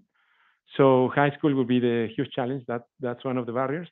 Mexico managed to improve, especially for basic education. We have nearly 100% enrollment rates in primary, a little bit lower in secondary, but high school is the huge barrier. And we're still working on that. Just to give you an idea about what we are missing, Francisco mentioned that around 24 students for every 100. In the 70s, only 5 of every 100 will reach higher education. So this is the improvements we have, and now are the improvements at risk. And just, I will mention very quickly that the main differences are, of course, between rural and urban. That's expected also. There are different regional, usually states in the north side of the country will have better outcomes than the south. For instance, you can see, just to give you an idea, literacy rates in Chiapas, in the south of part of Mexico, you may observe around 11, 12, 13%. And this is 4 or 5 times what you can see in other states. So there is a huge difference across regions. Obviously, socioeconomic status is another problem. And also ethnicity, that's a huge issue. The worst combination is to be poor, women in some cases, and also indigenous. That will be the worst outcome in terms of the indicators you will observe. And this is a long-term trend. That's part of the criticisms or the main criticism toward the education system. This is happening, and it's been happening. It has been happening for many years, and there are not effective interventions. In fact, interventions like escuelas de tiempo completo, that was an effective policy, and I think based on what Francisco studied, that was an effective way to address some of these inequalities. But they're still there, and we still need to know what happened with these inequalities. We know the direction, we still do not know the magnitude. We know this is going to continue, but we don't know if the gaps increase or not. It's expected, but we have to learn more. About the size of the effects, I will say that based on the figures you mentioned, the size of the effect in Mexico will be larger, because based on this estimation, I think it's, well, there are 2 papers working on this recently published, but I will say that the most reliable estimates around half a school year, if the programs implemented during the pandemic were effective. So even in that best case scenario, the gap will be huge in sense of considering the number of school years a Mexican will attend on average. So this is also higher than the average Patrinos and the co-authors found, around 0.33. So I'm sorry, no, 0.33 is 1 school year. It's higher than the estimate they provide. And it's also, this is going to impact also in educational attainment. So that's, I will say that we are not in the best condition compared to other countries, but we still have to continue on that line and provide more estimates about this measurement of learning loss. The digital divide, just like in many countries, is an issue. The problem in Mexico is that for many years, the investment on technology was huge. We had programs, and also programs that were trying to address this problem, and they invested in, especially in Cyclomedia, and in the last government term, they invested a lot in the distribution of tablets. And we do not know what happened with this equipment. Most of the surveys, they just ask whether you have an equipment or a device, but we do not know the origin. And some states also invested on this. So in some sense, it is a surprise that based on that huge investment, we can see how a lot of the students didn't really have access just to the devices, not internet access, not video conference, just the devices. So that's an issue, and it's going to continue. Unfortunately, these programs were interrupted.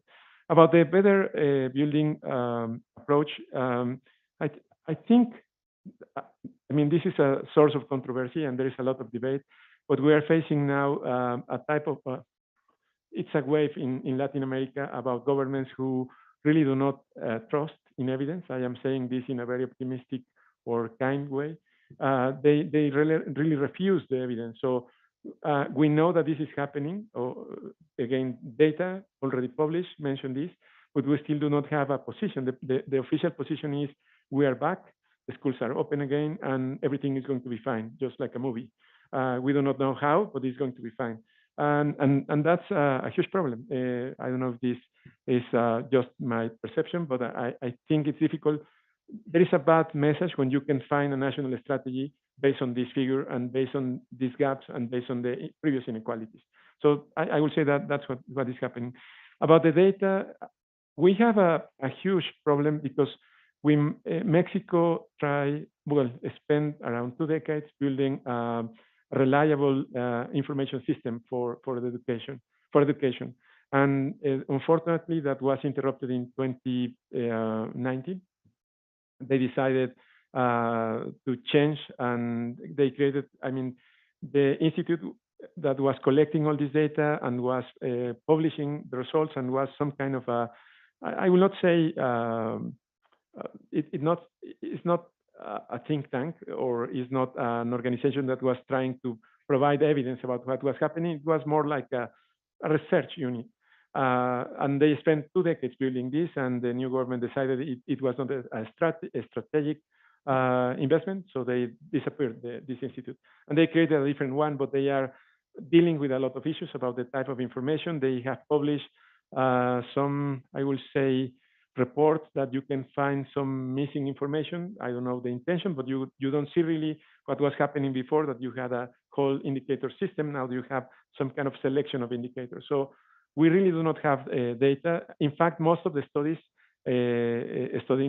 estimating the effects are not based on this, on data from this institution, are based on data from the National Institute of Statistics or some specifically designed survey. So that's some, in some sense, I think it's related to the kind of governments we are starting to see in the region and how they really question the use of evidence and the approach they call sometimes excessively,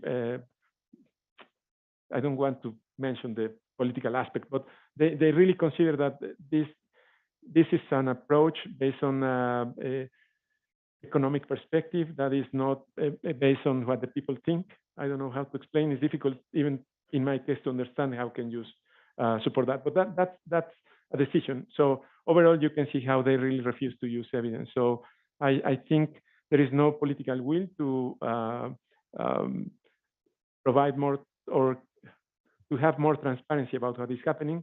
And I don't see a political will to provide more information and collect more data to guide what the government is doing. And based on that, I think the last question will be easy to answer. The political will, there is no political will to think on educational reform. I mean, they mentioned that currently there is an education reform in progress. But even that, there have been some criticisms because some people think, or some scholars think, that it's not the best moment to think on a curriculum reform, for instance.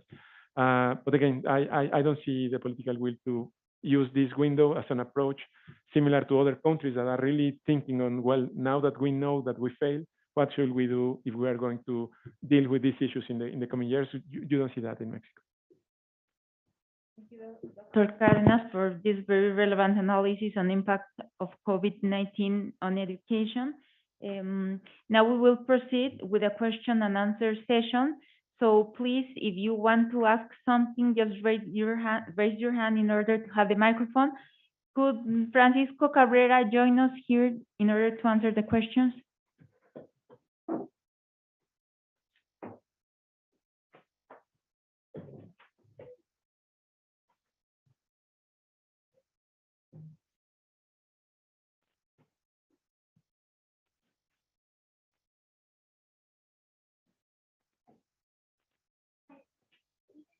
For Sergio, have you considered to add or evaluate the parental engagement for homeschooling before, during, and after the pandemic? We found in the national survey data about that, and as I include this in the qualitative section, it's very, very interesting what happened with the parental involvement, because obviously the most important part is that parents have to work. They didn't have the time, they didn't have the resources, they didn't know how to support their children. So that was a huge issue. And if we manage to get data to understand the impact of this in the future, I think we will prove, I mean, it's at this time we know happened, but we will be able to provide how the specific mechanics and maybe the effect on learning. That will be the goal. I don't think we have the data now. That's an issue, or at least not the kind of data you will need to. We managed to learn about this in the qualitative section. The other thing that was very interesting in this case is that gender issues emerged or were present because they didn't like, for instance, to have conversations very late in the evening. So parents were not enthusiastic about having a conversation with their teachers, and neither spouses of the teachers were very excited about their spouse having conversations with a parent who only could talk at 10 in the evening. So again, this is more anecdotic, but we can see that that's a huge issue. And it was an issue before, of course.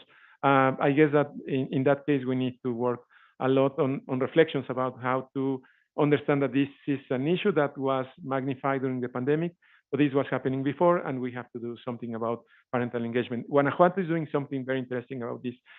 They are trying to build some kind of network, but it's very early. I mean, perhaps they have 2 or 3 months doing this, and maybe we will find something there. I'm sorry. Uh-huh.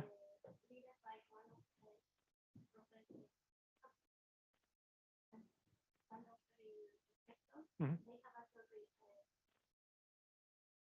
A comparison, yeah, that will be interesting. Thank you. Hi, thanks for the presentations on the Mexican education system. I learned a lot, but I don't have the expertise to ask some questions. Instead, a quick question for Matt. I kind of know the British system. I was interested that you were defining a graduate level occupation into a graduate level job in terms of an occupation being in the first 3 of the 9 occupational categories. One thing I think we've begun to observe is that lower level occupations have increasingly begun to require degrees. So if we take the example of nursing, which I think is in level 4, maybe level 5, to become a nurse in the UK right now, you need a degree of some form. So I wonder if you've got any comments on how underemployment, in your sense, is leading lower level, unquote, occupations to demand higher level of qualification, and what that means for workers who don't have degrees. Are they being squeezed out, pushed down the occupational ladder? Yeah, thanks. Good question. I suppose we've done a fair bit of stuff trying to look at how we define the graduate jobs, and there are questions. So there's no perfect way, I guess, because there is one approach that says, okay, we look at the skills, the average qualifications of people in the job, right? So that would then pick up the fact that nurses do have degrees now, but then those things kind of change over time, and so you then have a problem of not having a constant definition of what's underemployment and not. So it's right. I don't know what is going to happen with as more and more jobs start insisting on having a degree. I mean, if we stick to our occupational classification, then that won't be affected, because they'll still be, classified as a 4 or 5 or whatever, and so they won't be classified as graduate jobs. So, I mean, I guess it's like I say, there's several different approaches, and we haven't done looking at the average qualification in a kind of in a job group. We have done the kind of skill-based requirements. And that doesn't, really make much difference for us. But I think it's a good question. It's something I'll have to think about as to whether we're going to overestimate underemployment because we're including people in jobs that are actually requiring a degree, but traditionally wouldn't be classed as a graduate job. I suppose it's a moving picture in that sense that we'll have to think about. And I think there's definitely a kind of arms race of qualifications, right? Of jobs, more and more jobs requiring a degree.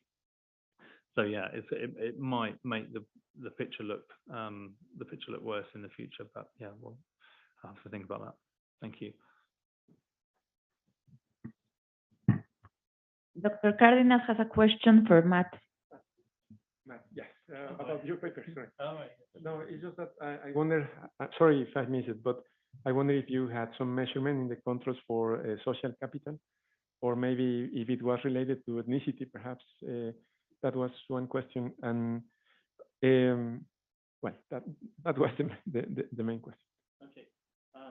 So as you say, we have got ethnicity, so to some extent there might be social capital captured by that. We don't really have other measures. We do have parents' occupational background and whether parents have degrees themselves, which captures something about the background. But in terms of explicit kind of network, we don't really capture. One thing we have done is try to look at. There is a question in the survey as to how you found your job, and one of the things we found one of the things is, did people use professional networking and university resources? And we do find that the people who get the graduate jobs tend to have been more likely to say that they got their job via those kind of professional networks, which captures some of the kind of social capital, I suppose. But the other thing we found quite interesting is whether people got their job from friends or family contacts. And actually, the underemployed are more likely to say that they got their job from friends or family contact, because we thought it might be, the other way around, because this friend, family might capture some kind of social capital, but it's the underemployed who are more likely to say that they got it. So, which we think is kind of almost like it's capturing something about social capital, but not high social capital. That we thought we'd see that, oh yeah, people who've got graduate connections are more likely, get jobs through that way. But it seems more that it's people who haven't been able to get a graduate job, and then they get a job because their friend says, oh well, we've got a job going, but it's just working behind the till or working in the restaurant or whatever. And so actually there is something about social capital, but it seems that it's not kind of elite social capital that's being leveraged. It's people ending up in non-graduate jobs because they're just, and it's the same with placements and internships. That there's a category of placement or internship which might be something, as part of your degree that you go and work for a big company.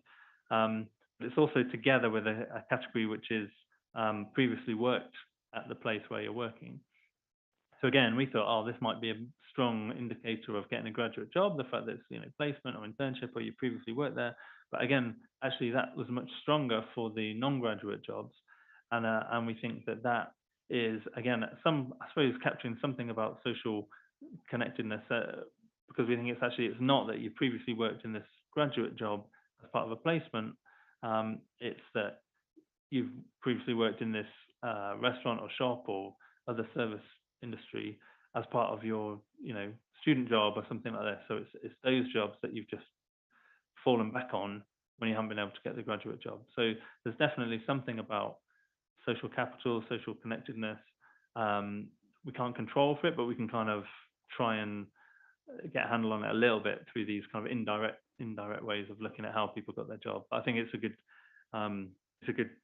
good point. And I think again with our conclusions about the importance of getting that connection through the university to the labour market, because a lot of people who've got traditional higher education backgrounds, parents have gone to higher education, will know about the kind of the job fairs, how to kind of get into that graduate labour market, who to get the advice from and stuff like that. But if you're not coming from that background, then you're less likely to have the knowledge to kind of access those networks. And so it's really important for the universities to identify those students and make sure that they are getting that kind of cultural capital and social capital that they don't have.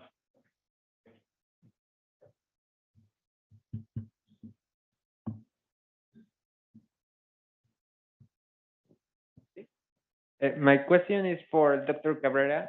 What is your opinion that the state government, remember that Querétaro, Puebla, and Mexico City have announced that there will be a full-time school program paid with state resources? And do you think more states should replicate it? Thanks. Thank you for the question. I think that's positive.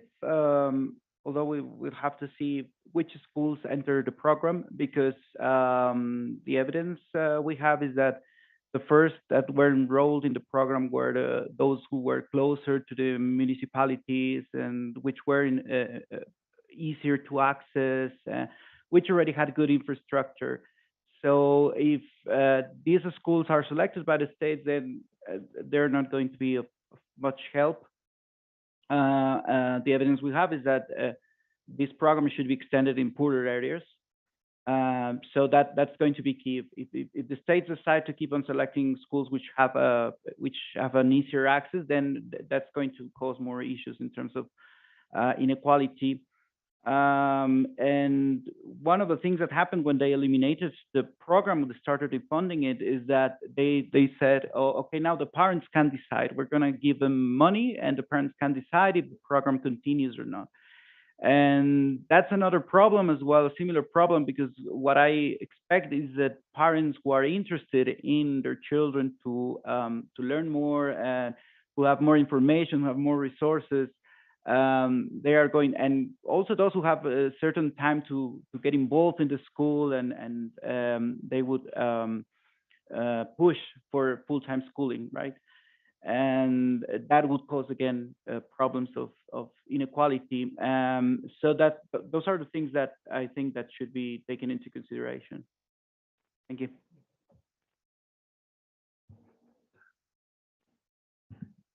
But I had a question for Francisco as well. Just thinking about that and linking in with COVID recovery. So looking at the full-time schooling, so your results show that this has big positive impacts on attainments, right, of students. And I just wondered whether, because that's a program that is proven to work, and lots of the kind of COVID recovery programs, like certainly the same in the UK, we think about tutoring, and there is some evidence on small-scale tutoring has positive effects.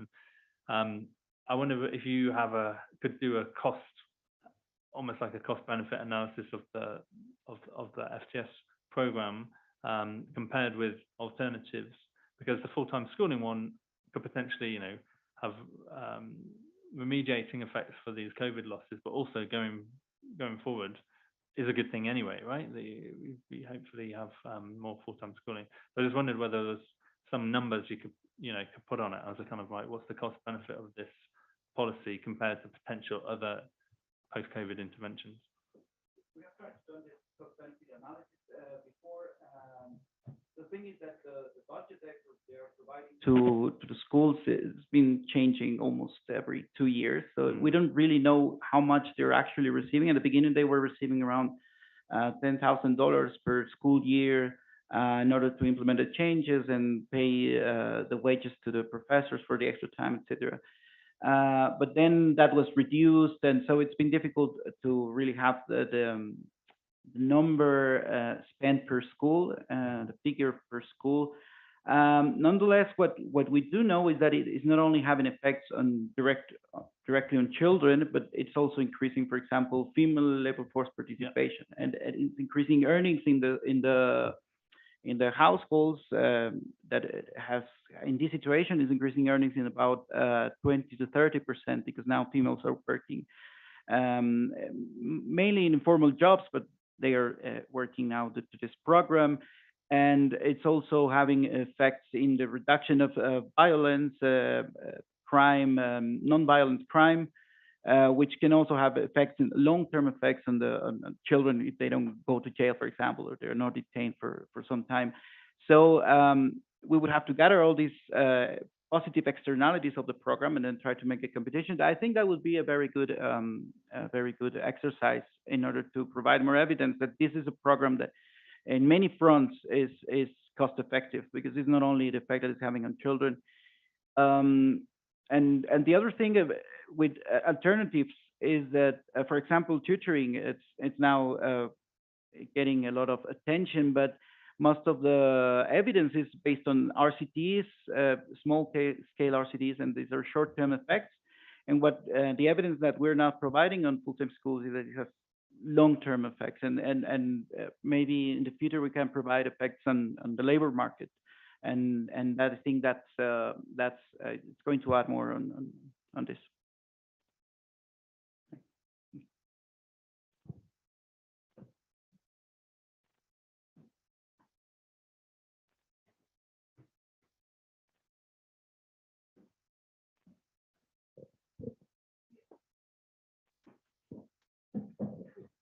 Thank you, everyone, for the presentation. I wanted to ask a question to Francisco in terms of the schools or the program, no? So what you find is that the kids who are poorer and lower social economic conditions are the most benefited, no? And then you made a comment on the type of activities that those kids have during the extra hours. And so I wanted to question or ask about whether the type of activities that the kids in richer areas are relevant for this higher impact or this smaller impact that you are finding in the richer areas as compared with the higher impact? Because if they are, as what I understand, if they are learning more maths and Spanish, which are probably the subjects that they are going to be relevant for, for the future education. So if those other kids also, it's very good that they are learning, I don't know, creativity or other leisure type of activities, how much that has an impact on your studies and obviously in general in the Mexican education system. And if I could just can ask a question about to Sergio about the digital divide. So could you give us like a sense of how much or what is the proportion of kids that actually attending the TV program? Because what I can relate from more anecdotal experiences is that many kids were more like in Zoom and platforms like that. But I don't know, I don't have the picture of, so what are the dimensions of these two types of programs? Thank you. Thank you, Aída. I think that one of the reasons why we find the effect is stronger in poorer schools is because we only have outcomes. We had only outcomes on Spanish and math tests. And as I mentioned before, in poorer schools, they don't have much infrastructure, they don't have computers, they don't have English teachers, so they use the extra time to teach more Spanish and math. That's what we inferred from the data and from some tests. And what we actually directly observe is that in richer schools, they increase the hours. We do have information on how they use the time, and they increase the hours of physical activities, English, IT, and cultural activities. And those are not our outcomes, right? So probably it is not that there's no effect for them, but there are other kind of benefits for them. We're just not measuring them. So there could be also positive effects for them. The thing is that now that we have measures on non-cognitive skills, we also observe that they slightly concentrate more in poorer students as well, and on females. I would say that probably for this we don't have evidence, but the intuition is that in richer areas, children were anyways doing something in the afternoon. They were taking other lessons and tutoring and so on.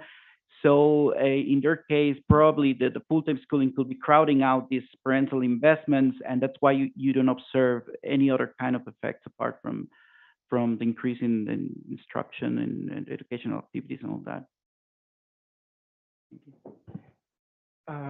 I think that the main issue is not just whether they had access, but just like the qualitative part mentioned, that the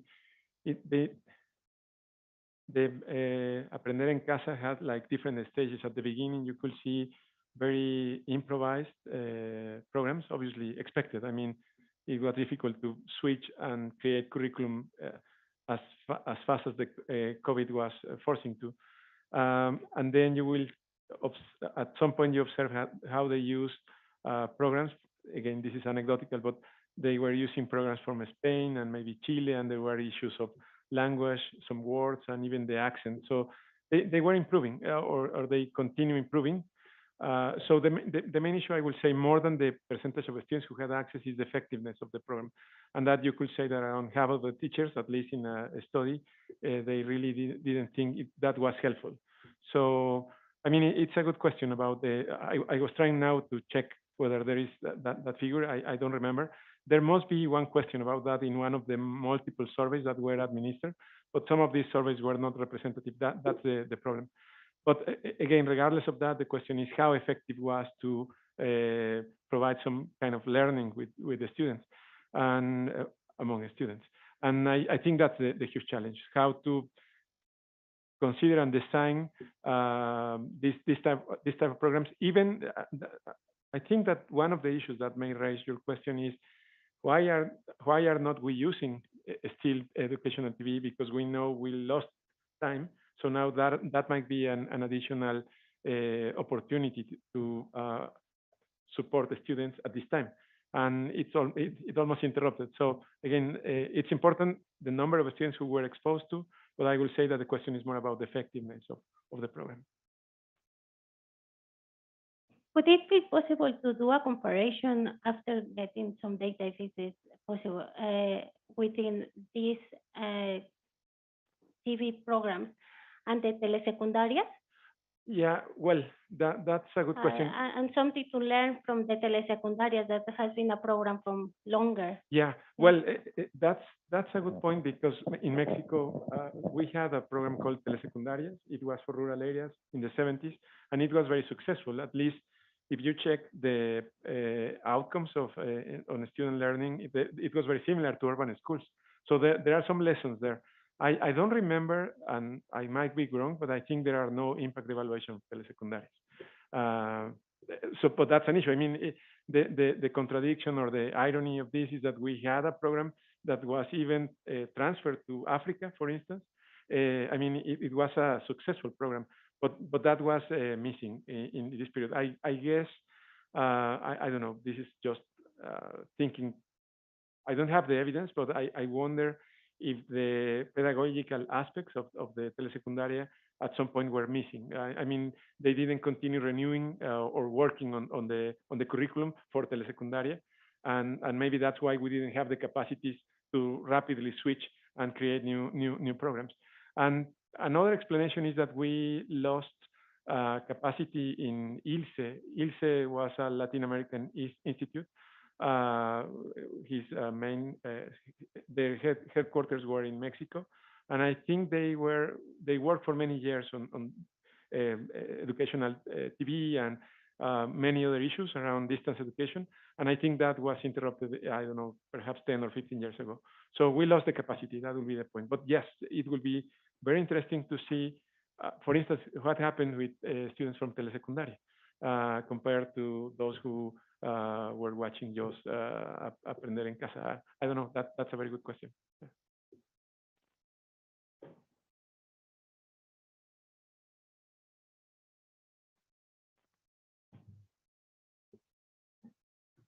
Are there any comments from Dr. Sánchez or Aída?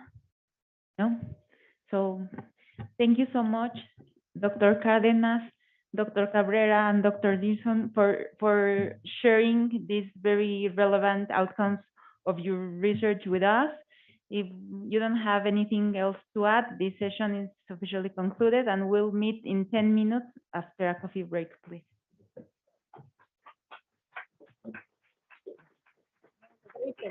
No,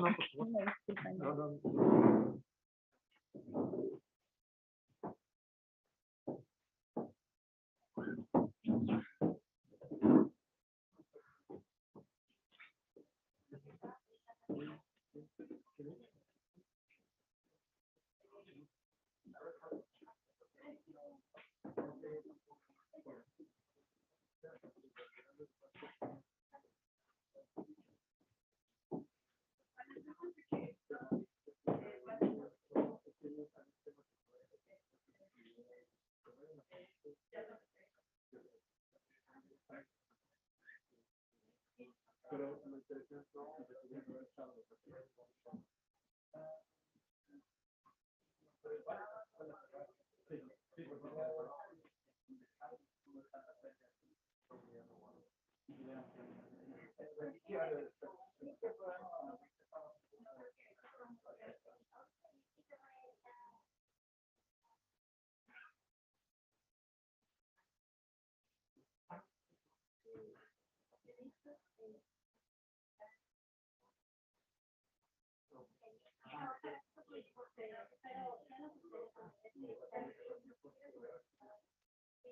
No.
Good afternoon, everybody. Welcome to the fourth and last session today. And in this session, we will hear Dr. Mario Mercado presentation. Dr. Mario Mercado is from the Economic Research Institute at UNAM, and he will talk about artificial intelligence industry applications. Welcome, Dr. Mario. You have 20 minutes to complete your presentation, please. And after that, we have a question and answer session, another 20 minutes, please. If any of you want to ask, just ask for the microphone, and we will be very pleased to have your question. Thank you so much. Okay. Thank you so much for the introduction. So I'm going to talk, as Jimena said, about a couple of AI applications to the industry. So first of all, we need to kind of define what is intelligence. I do not claim to have the most adequate definition, because if you go to the internet or wherever dictionary you may want to consult, you'll find far too many definitions.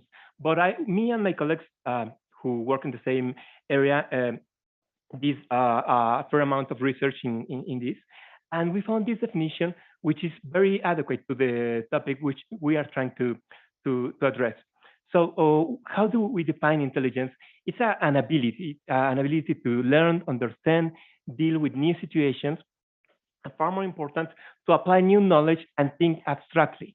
That is to say, you learn a topic, something in one environment, and you need to have the ability to apply that kind of knowledge to another level, to another environment. And that is what the Merriam-Webster dictionary defines as intelligence. And how do we define AI? Well, in simple terms, is the ability or the capacity that we currently have to try to mimic, to replicate that definition for a machine. So AI, as defined by DARPA, has come into three ways. Just to make things clear, DARPA is a militarized agency of the U.S. government. They basically created what we now know as the internet. They created the GPS. They created the first version of the mouse. For those in the know of the hacking community, they created what is called the onion router, which is a set of connections that is used to anonymize connections. So in the first wave that they define, they think of AI as a sort of intelligence which is defined by specific rules. Like if I pick up this pencil and write something, then something will happen, right? So it's a set of predefined instructions. There is no capacity for learning. And to some extent, this sort of technology work really well. For example, if you will go to an airplane, perhaps not the newest, but an airplane that was built perhaps 10 years ago, the auto landing capacity of the airplane is basically constructed with this type of technology. So to some extent, it's a really, really successful technology, not because it's an old technology, it's a synonym of a bad technology. It's actually really successful. Now, the second wave of AI is what we now know as machine learning, which is a set of statistical techniques which are devoted, which have the main advantage that it's able to learn about environment. It's able to learn about new things. And it has been extremely, extremely successful. For example, the handwriting technology that we have in tablets, the voice recognition that we have on Siri, and many other platforms use this kind of statistical learning in order to perform the job. So one perhaps drawback that this technology has is that in overall it's very successful. Like, for example, it may hit 90% correct answers, but the 10% answers in which it fails really badly.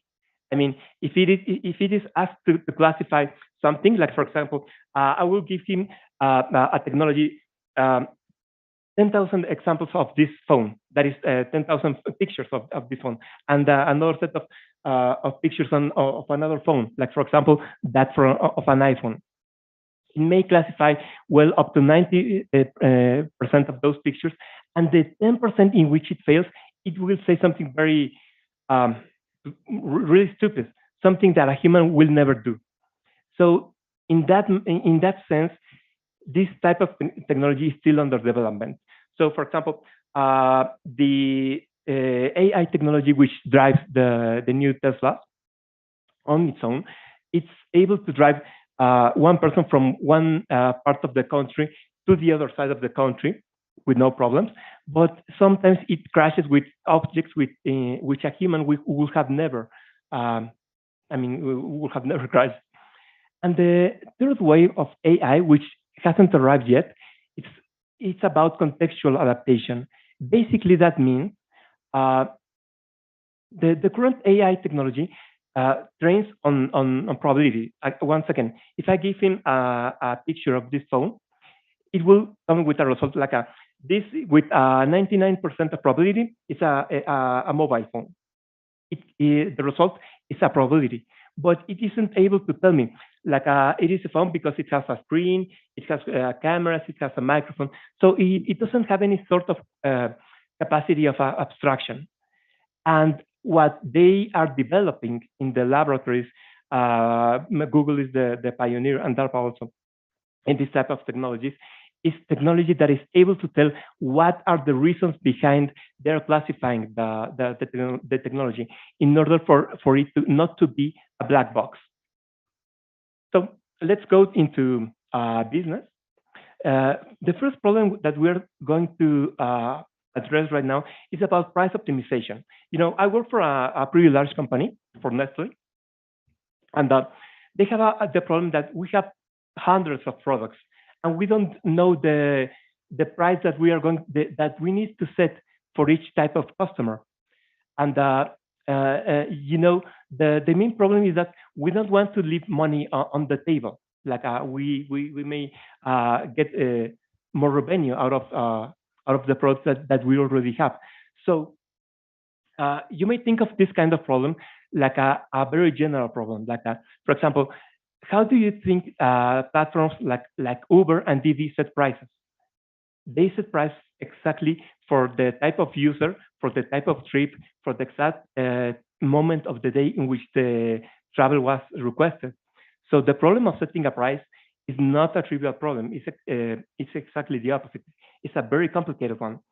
So what is the proposal? We need a scheme, a set of rules that gives me as a final answer the price, but it gives me in a dynamic way. That is to say, I need an algorithm in which I'm going to feed it new information, and after that, it's going to give me another new price. For example, if I set the Uber trip for right now, it perhaps is going to cost me about 70 pesos to go back to my home. But if I set it in 2 hours, which is a peak hour, and there is a high probability of rain, all those information is fed into the algorithm, and the algorithm is going to come out with another fare, with another price, probably far higher than I would have expected. So the main algorithm that is used today for this type of situation is based on the Bayes rule. Bayes rule is the one that you see here right now. And this is the Bayes rule after dropping the normalizing term, which is the thing that Bayesian people do. The part here is called the likelihood. This part here is called the prior, and this is going to be the final result, the thing that I am looking for. So what is each part in terms of the problem that I'm going to talk about? So this part here represents, or I'm going to set it as a distribution for the price, a distribution that I may have learned from past events. And this thing here is called the prior. In the prior, I'm going to feed any sort of new information I may have about the customer, about the environment, about the situation. For example, if I see that the economy is going on free fall, and I see that my customers are not going to be able to pay the fare that I was requesting just a week ago, I'm going to feed that information to the algorithm. And after that, first of all, the first thing I'm gonna need is I'm going to sample the parameters that I'm using for. After that, I'm going to evaluate those parameters into the function. And after I have those answers, what I basically have is a set of new prices, and I'm going to average them, and I'm going to multiply by the quantity, and that will give me a sort of experimental optimal price. It's as if I will set a sample, and I get the optimal price for that specific sample. What I'm going to do right now is that I'm going to offer that new price for the customer, and I'm going to see how the demand behaves. And I'm going to feed that new information into the algorithm. And the process goes on and on and on and on. And I finally have fed the algorithm with further new information. When that happens, I'm going to say that the algorithm has learned a lot about the customer, about the environment, and the algorithm is going to be ready for dealing with new situations. And I'm going to have what is called a global maximum. So perhaps if I set a new sample, I'm going to get a maximum price, right? But if I set a new different sample, that will give me another different price. So all in all, I don't know what is the maximum price until I have sampled the algorithm 100, maybe 1,000 of times. And that is only then is when I'm able to draw this curve right here. So the algorithm that we saw is called the Thompson sampling, and is one example of a technique which is called reinforcement learning. It is an amazing technique. It is what Google right now uses in its most advanced of algorithms, and it basically deals with rewarded repetition. What is that? Well, let's imagine that we have this young woman here who is in a park with her dog, and the game is going to go as follows. She's going to throw this stick to the dog, and the idea is that the dog has to recover it, right? So the dog comes along, and she's going to reward him. She's going to give him a candy or whatever. If the dog understood the game, the next time she throws the stick, he's going to go pick it up and bring it back. And chances are that the dog is going to learn because he gets a reward. So the first thing that we can learn about here is that usually bribes go a long way here, and AI is not exception. And what type of achievements have come along with this type of technology? Well, in a virtual environment in which Google engineers created this sort of humanoid here, they gave him the ability to move its joints. So he was able to move his legs and his arms, but they didn't train the humanoid to move. So they only gave him the capacity to move, but they didn't tell him how to move, right? And they set a sort of reward, which was a payment function that was, if you move 1 meter ahead, we'll reward you. Whatever you do, you have to move. And if you don't move, well, we will penalize you. After just training him for 30 bucks, which is 30 different samples, that is 30 different ways of moving his arms and legs, the agent started moving. First, it learned to stand, and then he started moving forward. First in a clumsy way, and after some more training, it was able to replicate human movement. And the way it replicated wasn't so expensive computationally. So this type of technology, which is called reinforcement learning, is actually really amazing, and it's defined what is now the most advanced AI developments. Some other very amazing technology that I'm going to talk about today is about recommender systems. Recommender systems that you will find in your preferred platforms like Amazon, like YouTube, like Netflix.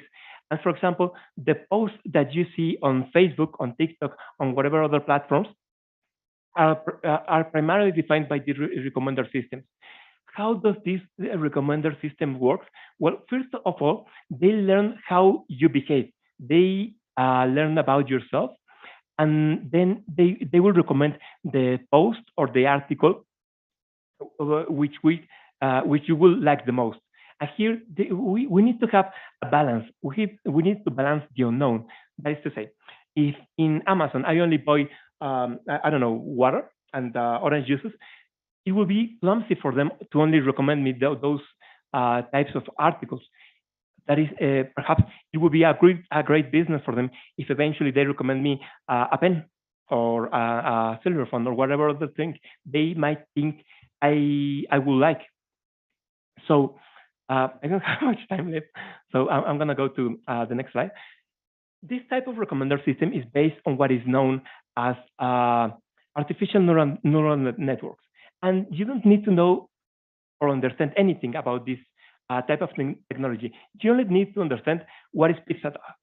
So in a pizza dough, imagine that I will have my data. My data labeled as this red circle, and then as this green and this purple. And the idea here is that I want to pass a separator between these sets because I want to know, I want to cluster them. I want to know which is which. This type of job is very simple for a human, but it is extremely difficult for a computer. So how can I do that? The point is that I can do it in the following way. I'm going to start transforming this pizza dough in a way with a set of predefined rules.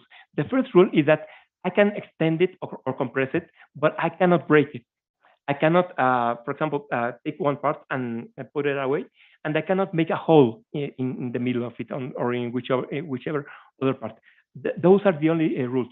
Other than that, I can compress it, I can expand it, or do it whatever I want. So imagine that I set my inputs here, that is my information. I start, like for example, stretching this part that way. I try to pass my separator and doesn't go through because the transformation wasn't enough to do that. So after some try for many times, I came for the next solution. I'm going to stretch it this way. I'm going to stretch it this other way. I'm going to stretch it this other way and this other way, such that in the end, the pizza dough end up being as a rectangular or a square. And once it's like that, I'm able to pass this separator here. And that is the essence of artificial neural network. It's going to try different combinations of parameters, and each parameter is going to transform the pizza dough in a different way. Once you get to the end, there is an error function. And the first transformation that I apply, it's obviously going to be wrong. No, this is no magic. So the error is going to go back through the network, and it's going to correct each parameter that I set initially. So eventually I'm going to send the information forward again, and I'm going to make to come out with another response. All this process is repeated hundreds of thousands of times till I get to the magic mixture of parameters. So how does recommender engines work? The recommender that I'm going to talk about is called the two-tower model. In one tower, I'm going to put all the user characteristics that I know about the person. If I'm in a platform such as Amazon, chances are that I know a lot about the user, and I'm going to know a lot about him the more he voices about that platform. And I also have another set of characteristics, which is the item-based characteristics. That is, I'm going to set in this part here what I know about the user, and I'm going to set here what I know about each item that I have. So, for example, if I'm going to buy a cellular phone, I'm going to say, oh, okay, this phone has these specific characteristics, this type of camera, this type of memory, etc. I'm going to pass each tower, that is each data set, through this neural network, and I'm going to get at the end a vector of characteristics of a pixel length in each side of the tower, and I'm going to multiply those vectors through that product. And the higher the product, that is the recommendation. That is the greater the pair between the user and the product. So I need to do that thousands of times compared with each type of product that the platform is able to hold. And in the end, I'm going to get the type of recommendations that I might get in a platform like well, maybe I don't have time to show it right now. For the only speaker, you can take 5 more minutes, so you can finish. Okay. So I'm going to go through really quick.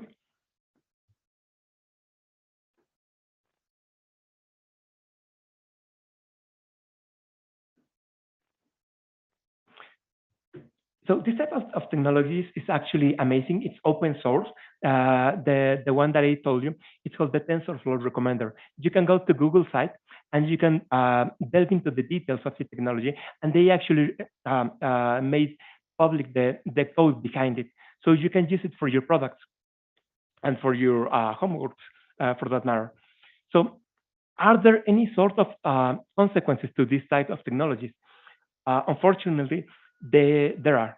There are so many dark side technologies, and one of which is called the filter bubbles, which is heavily associated with an echo chamber.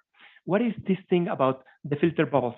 As I said initially, platforms like Facebook and TikTok, they use this type of technology to recommend the next post.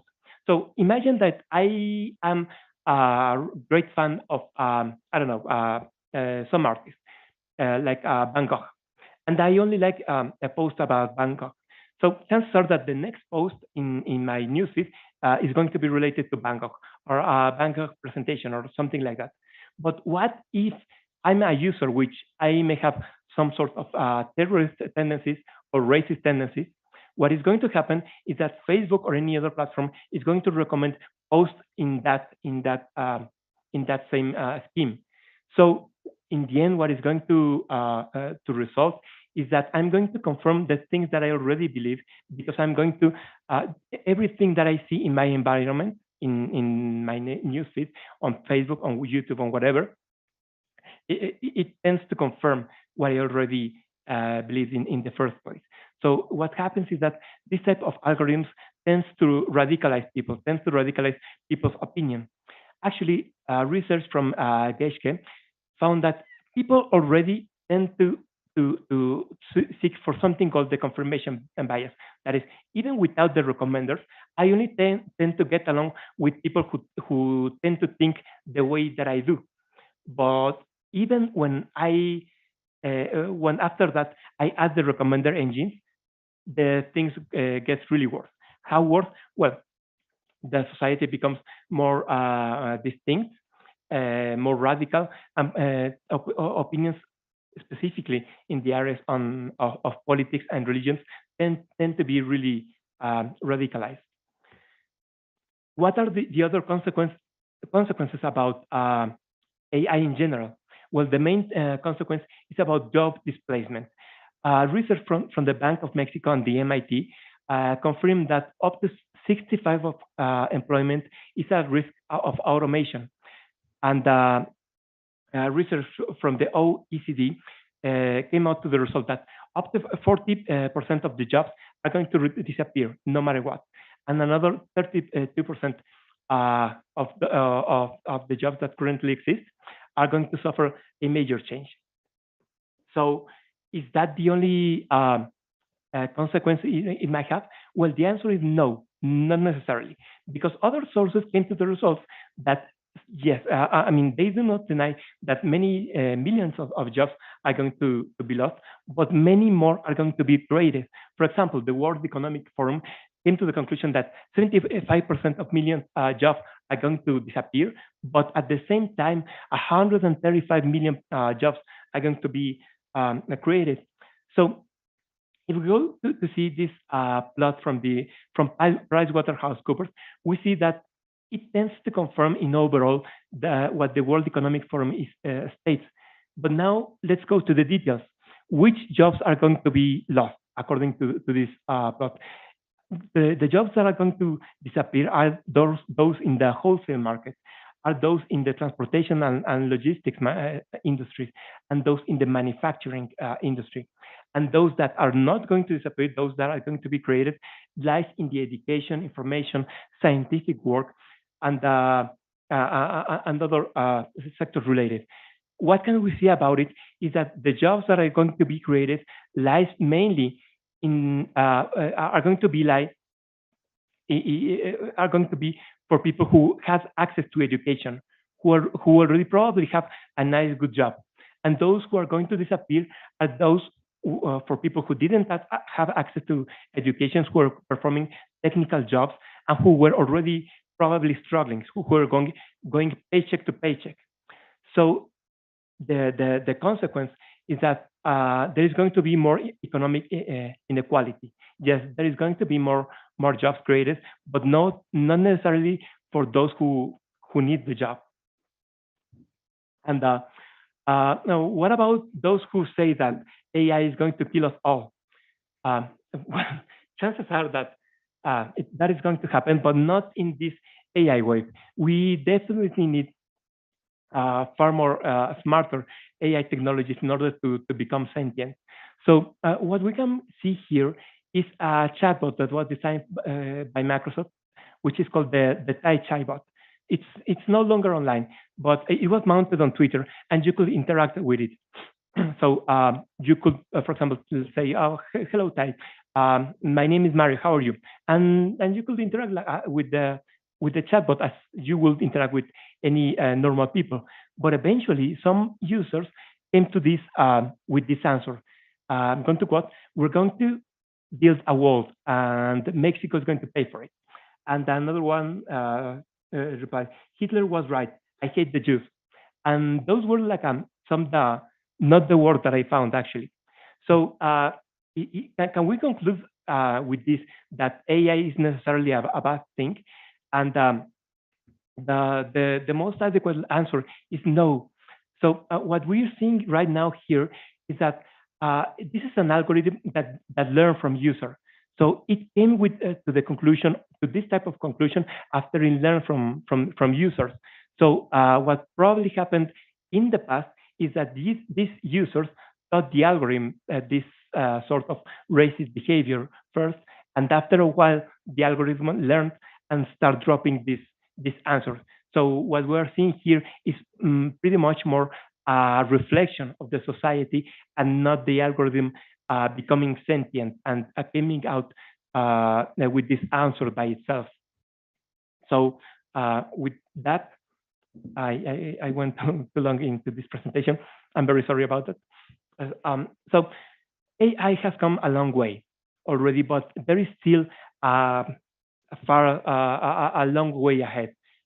We have a great achievement, like for example, AlphaGo, which is AI, Google's AI, was able to beat the best Go champion. That was an amazing feat of engineering. We have Tesla Autodrive, we have Google Search Engine, and many other fantastic technologies, but they are still far behind what we know as human technology. Another takeaway is that no matter what, there is going to be job losses. And those job losses are going to lie in the sectors in which people already were struggling for money. And already we have come a long way with these AI advancements, but we cannot lose track of the consequences.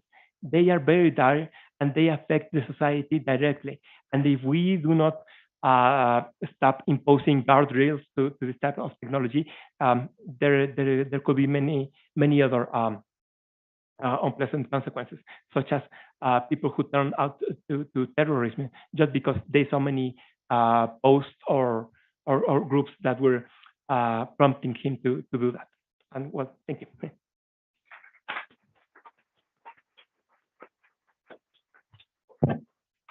Thank you so much, Dr. Mercado. So we have 5 more minutes. No, 10 minutes.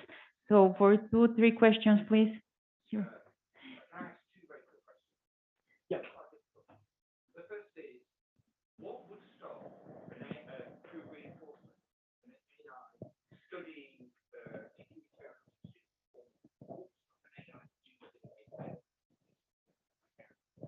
Secondly, sorry, did you hear what I said?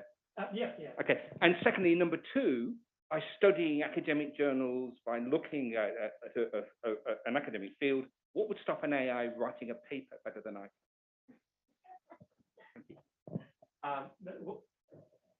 For the first question, so any AI algorithm learns with a data set. So any biased data set is going to make him behave in a way in which, in an unpleasant way. So the way to stop an AI to do the thing that we don't want it to do is to take a lot of care about the data set. What many people at Google do is that curate it manually. They try to remove the biases in order to avoid unpleasant behavior. And about writing an academic paper, well, there are many algorithms which already write papers, and actually they sent a paper that was written entirely with an algorithm to a journal, and it passed the filters. So already the algorithm is able to write really well. So the question perhaps will be, and those types of algorithms are able to come with breakthroughs in science, and that is really difficult to learn, because the thing with which AI is currently struggling the most is about creativity. We are really struggling about creating something that is different to what we already have in the training set. We don't know how to do it other than creating random guesses in the data set, which lies far beyond what the training set has. But that is not real creativity. That is not what we will understand as human creativity or as human intuition. That is something that will come in the third wave, but we currently do not have an answer for that.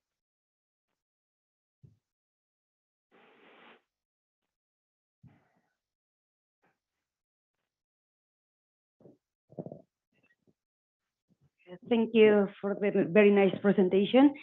I wanted to ask you about the AI ethics and governance. It seems to me like at some point, like AI is going really far away, and we should avoid this type of racist and environment. So, do you think there is a room for building regulation on these algorithms?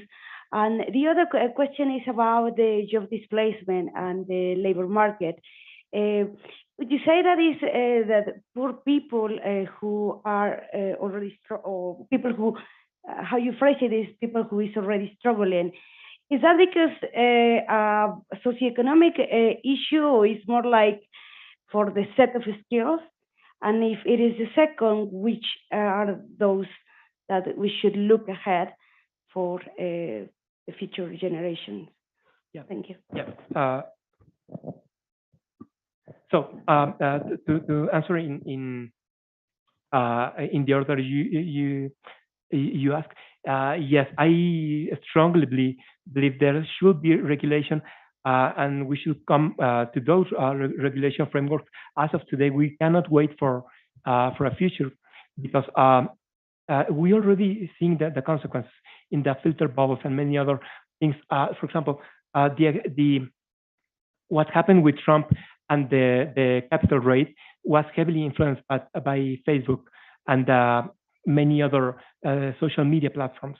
So there are many direct consequences that the society is going to face if we do not start to regulate this sort of technologies. And also, it's about unethical questions, because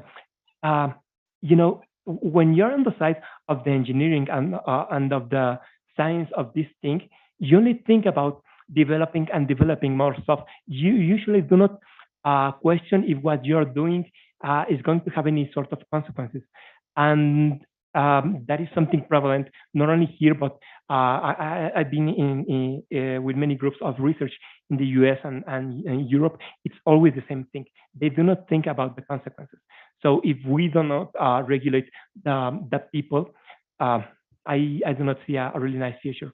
And with respect to the job market, I believe it has to do with the set of skills which this type of jobs require. For example, driving a truck. is a skill which, for example, I will not be able to do. It's sort of a specialized job, but you saw Tesla and many other companies are trying to automate those abilities. And if you see those the job market, which that is, if that guy who is a truck driver loses his job, what are the other jobs can he get? If, for example, Didi and Uber are going to do the exact same way, that is, they're trying to automate cars in order to drop away drivers. So these people have one major skill which are not going to be required anymore. And perhaps I hope they have many other skills, but chances are that they may not have so many because in part didn't have access to formal education. So that is the main thing. One thing, sort of a guardrail, which governments thought could be a good idea, would be to start training them in, for example, in programming and stuff like that. But that solution can only go so far. Why? Because it's like if I would have a sort of an algorithm to predict the lottery price, right? And I become wealthy because I am able to know the winner number. So I am already really rich, and I made the algorithm open source. Now everybody has the algorithm to win the lottery, and everyone applies it. Does anyone become wealthy? No. The price is going to be divided among many people, and that is going to happen as well. So we need to think on alternative solutions to education in that specific area. We need to think of education in many other areas apart from training in programming and stuff like related to that.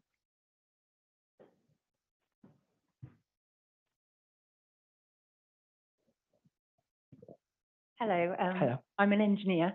But I'm going to channel Aída here. Okay. And this is what I have learned from working with Aída. And you can correct me when I get this wrong, that it's not, well, we do have to worry about the low-skilled workers, but actually there's a carved out middle, am I right, that we need to be more concerned about. So AI is not going to replace, in the short term, low-skilled workers. It's going to replace the mid-skilled workers. So at that point, a mid-skilled worker who are lawyers and accountants then have to decide where they're going to place themselves on the job. So they either have to become more skilled or they drop down and do a lower skilled job. Have I got that right? So I think that was, it was not my, it was a comment really. I think we have to not be just concerned about low skilled workers, but about those mid-skilled workers who in the short term are the people who are most at risk. I do agree. I totally agree with that. And the second thing I just want, as another comment, is within our centre, I don't know whether you're here for our presentation, but within our centre, we really care about the people.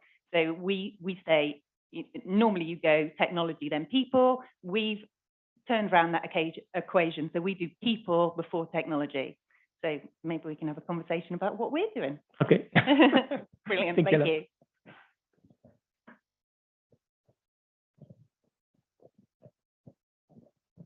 And just a quick question. We've been talking about how machines learn from us, but for you, which is the main thing we can learn about machines? Thank you. That is a great question.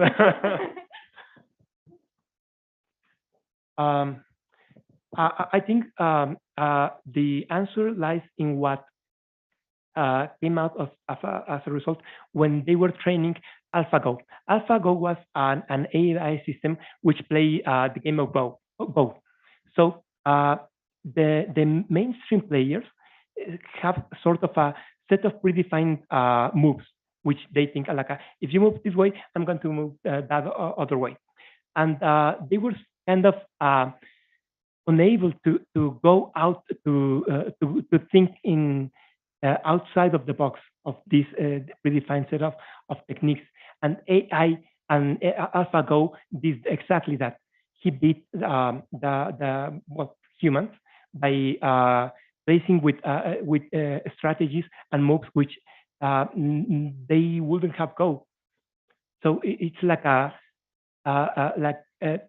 going out of the box, like having perspective about things. That is the thing I believe we can learn about things. Like, for example, if I go back to the, I didn't say it because I didn't have much time, but if I go back to the recommender system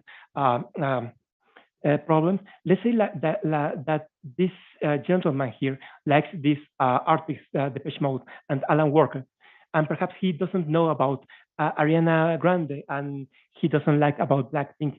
What if perhaps I only recommend him music which is like Depeche Mode and Alan Walker? That is many DJs and related like that.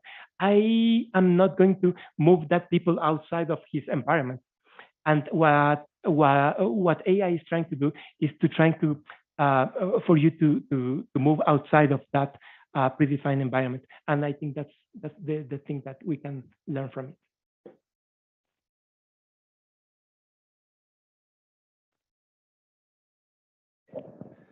Thank you. Just wanted to ask about, so things like AlphaGo and this kind of intelligent AI that can kind of beat a kind of human intelligence or match it and beat it.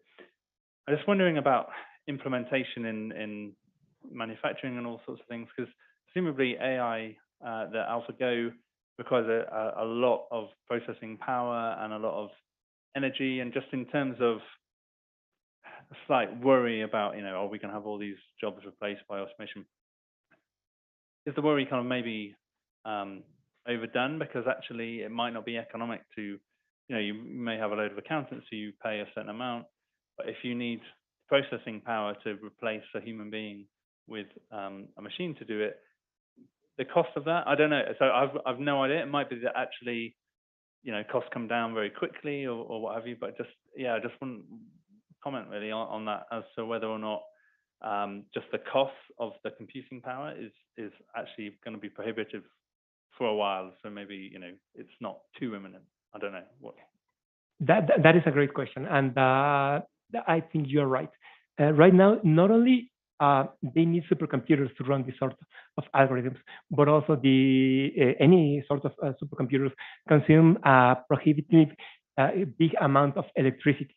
So, for example, I've worked in the past in research with climate models, and we have to run it in supercomputers, and we will run a model for like 2 or 3 months, and the bill of that model were in the hundreds of thousands of well, I mean, it was a lot of money. So we cannot replace, as you say, many jobs with this type of technology, because we do not have the resources. But that's when the third wave of AI is going to, I'm not going to say to save us, but what they are trying to do, like currently, the second AI wave is based on machine learning, which is I'm going to train an algorithm with hundreds of thousands of examples, or perhaps 1 million of examples. And then that is to say, I'm going to repeat the things hundreds of thousands of times. But that is not the way we humans learn. That is, I learn, for example, how to go to full screen with a couple of examples. So we humans must be doing things very differently from computers. And what many researchers in DARPA or in Google are trying to do right now for the third wave is researching on how the human brain works, understand that first, and then create new technologies based on that, and not on brute force learning as it currently is happening. And when we achieve that, it's going to be economically feasible to implement those sorts of technologies to replace humans. I mean, unfortunately, but it will.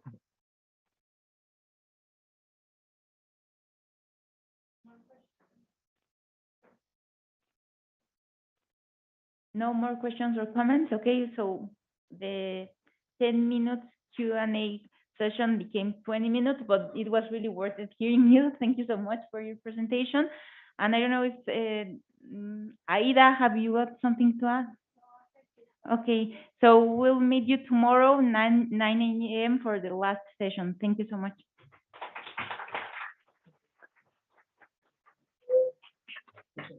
No, estuvo padre. Tanto por llegar aquí como por... No,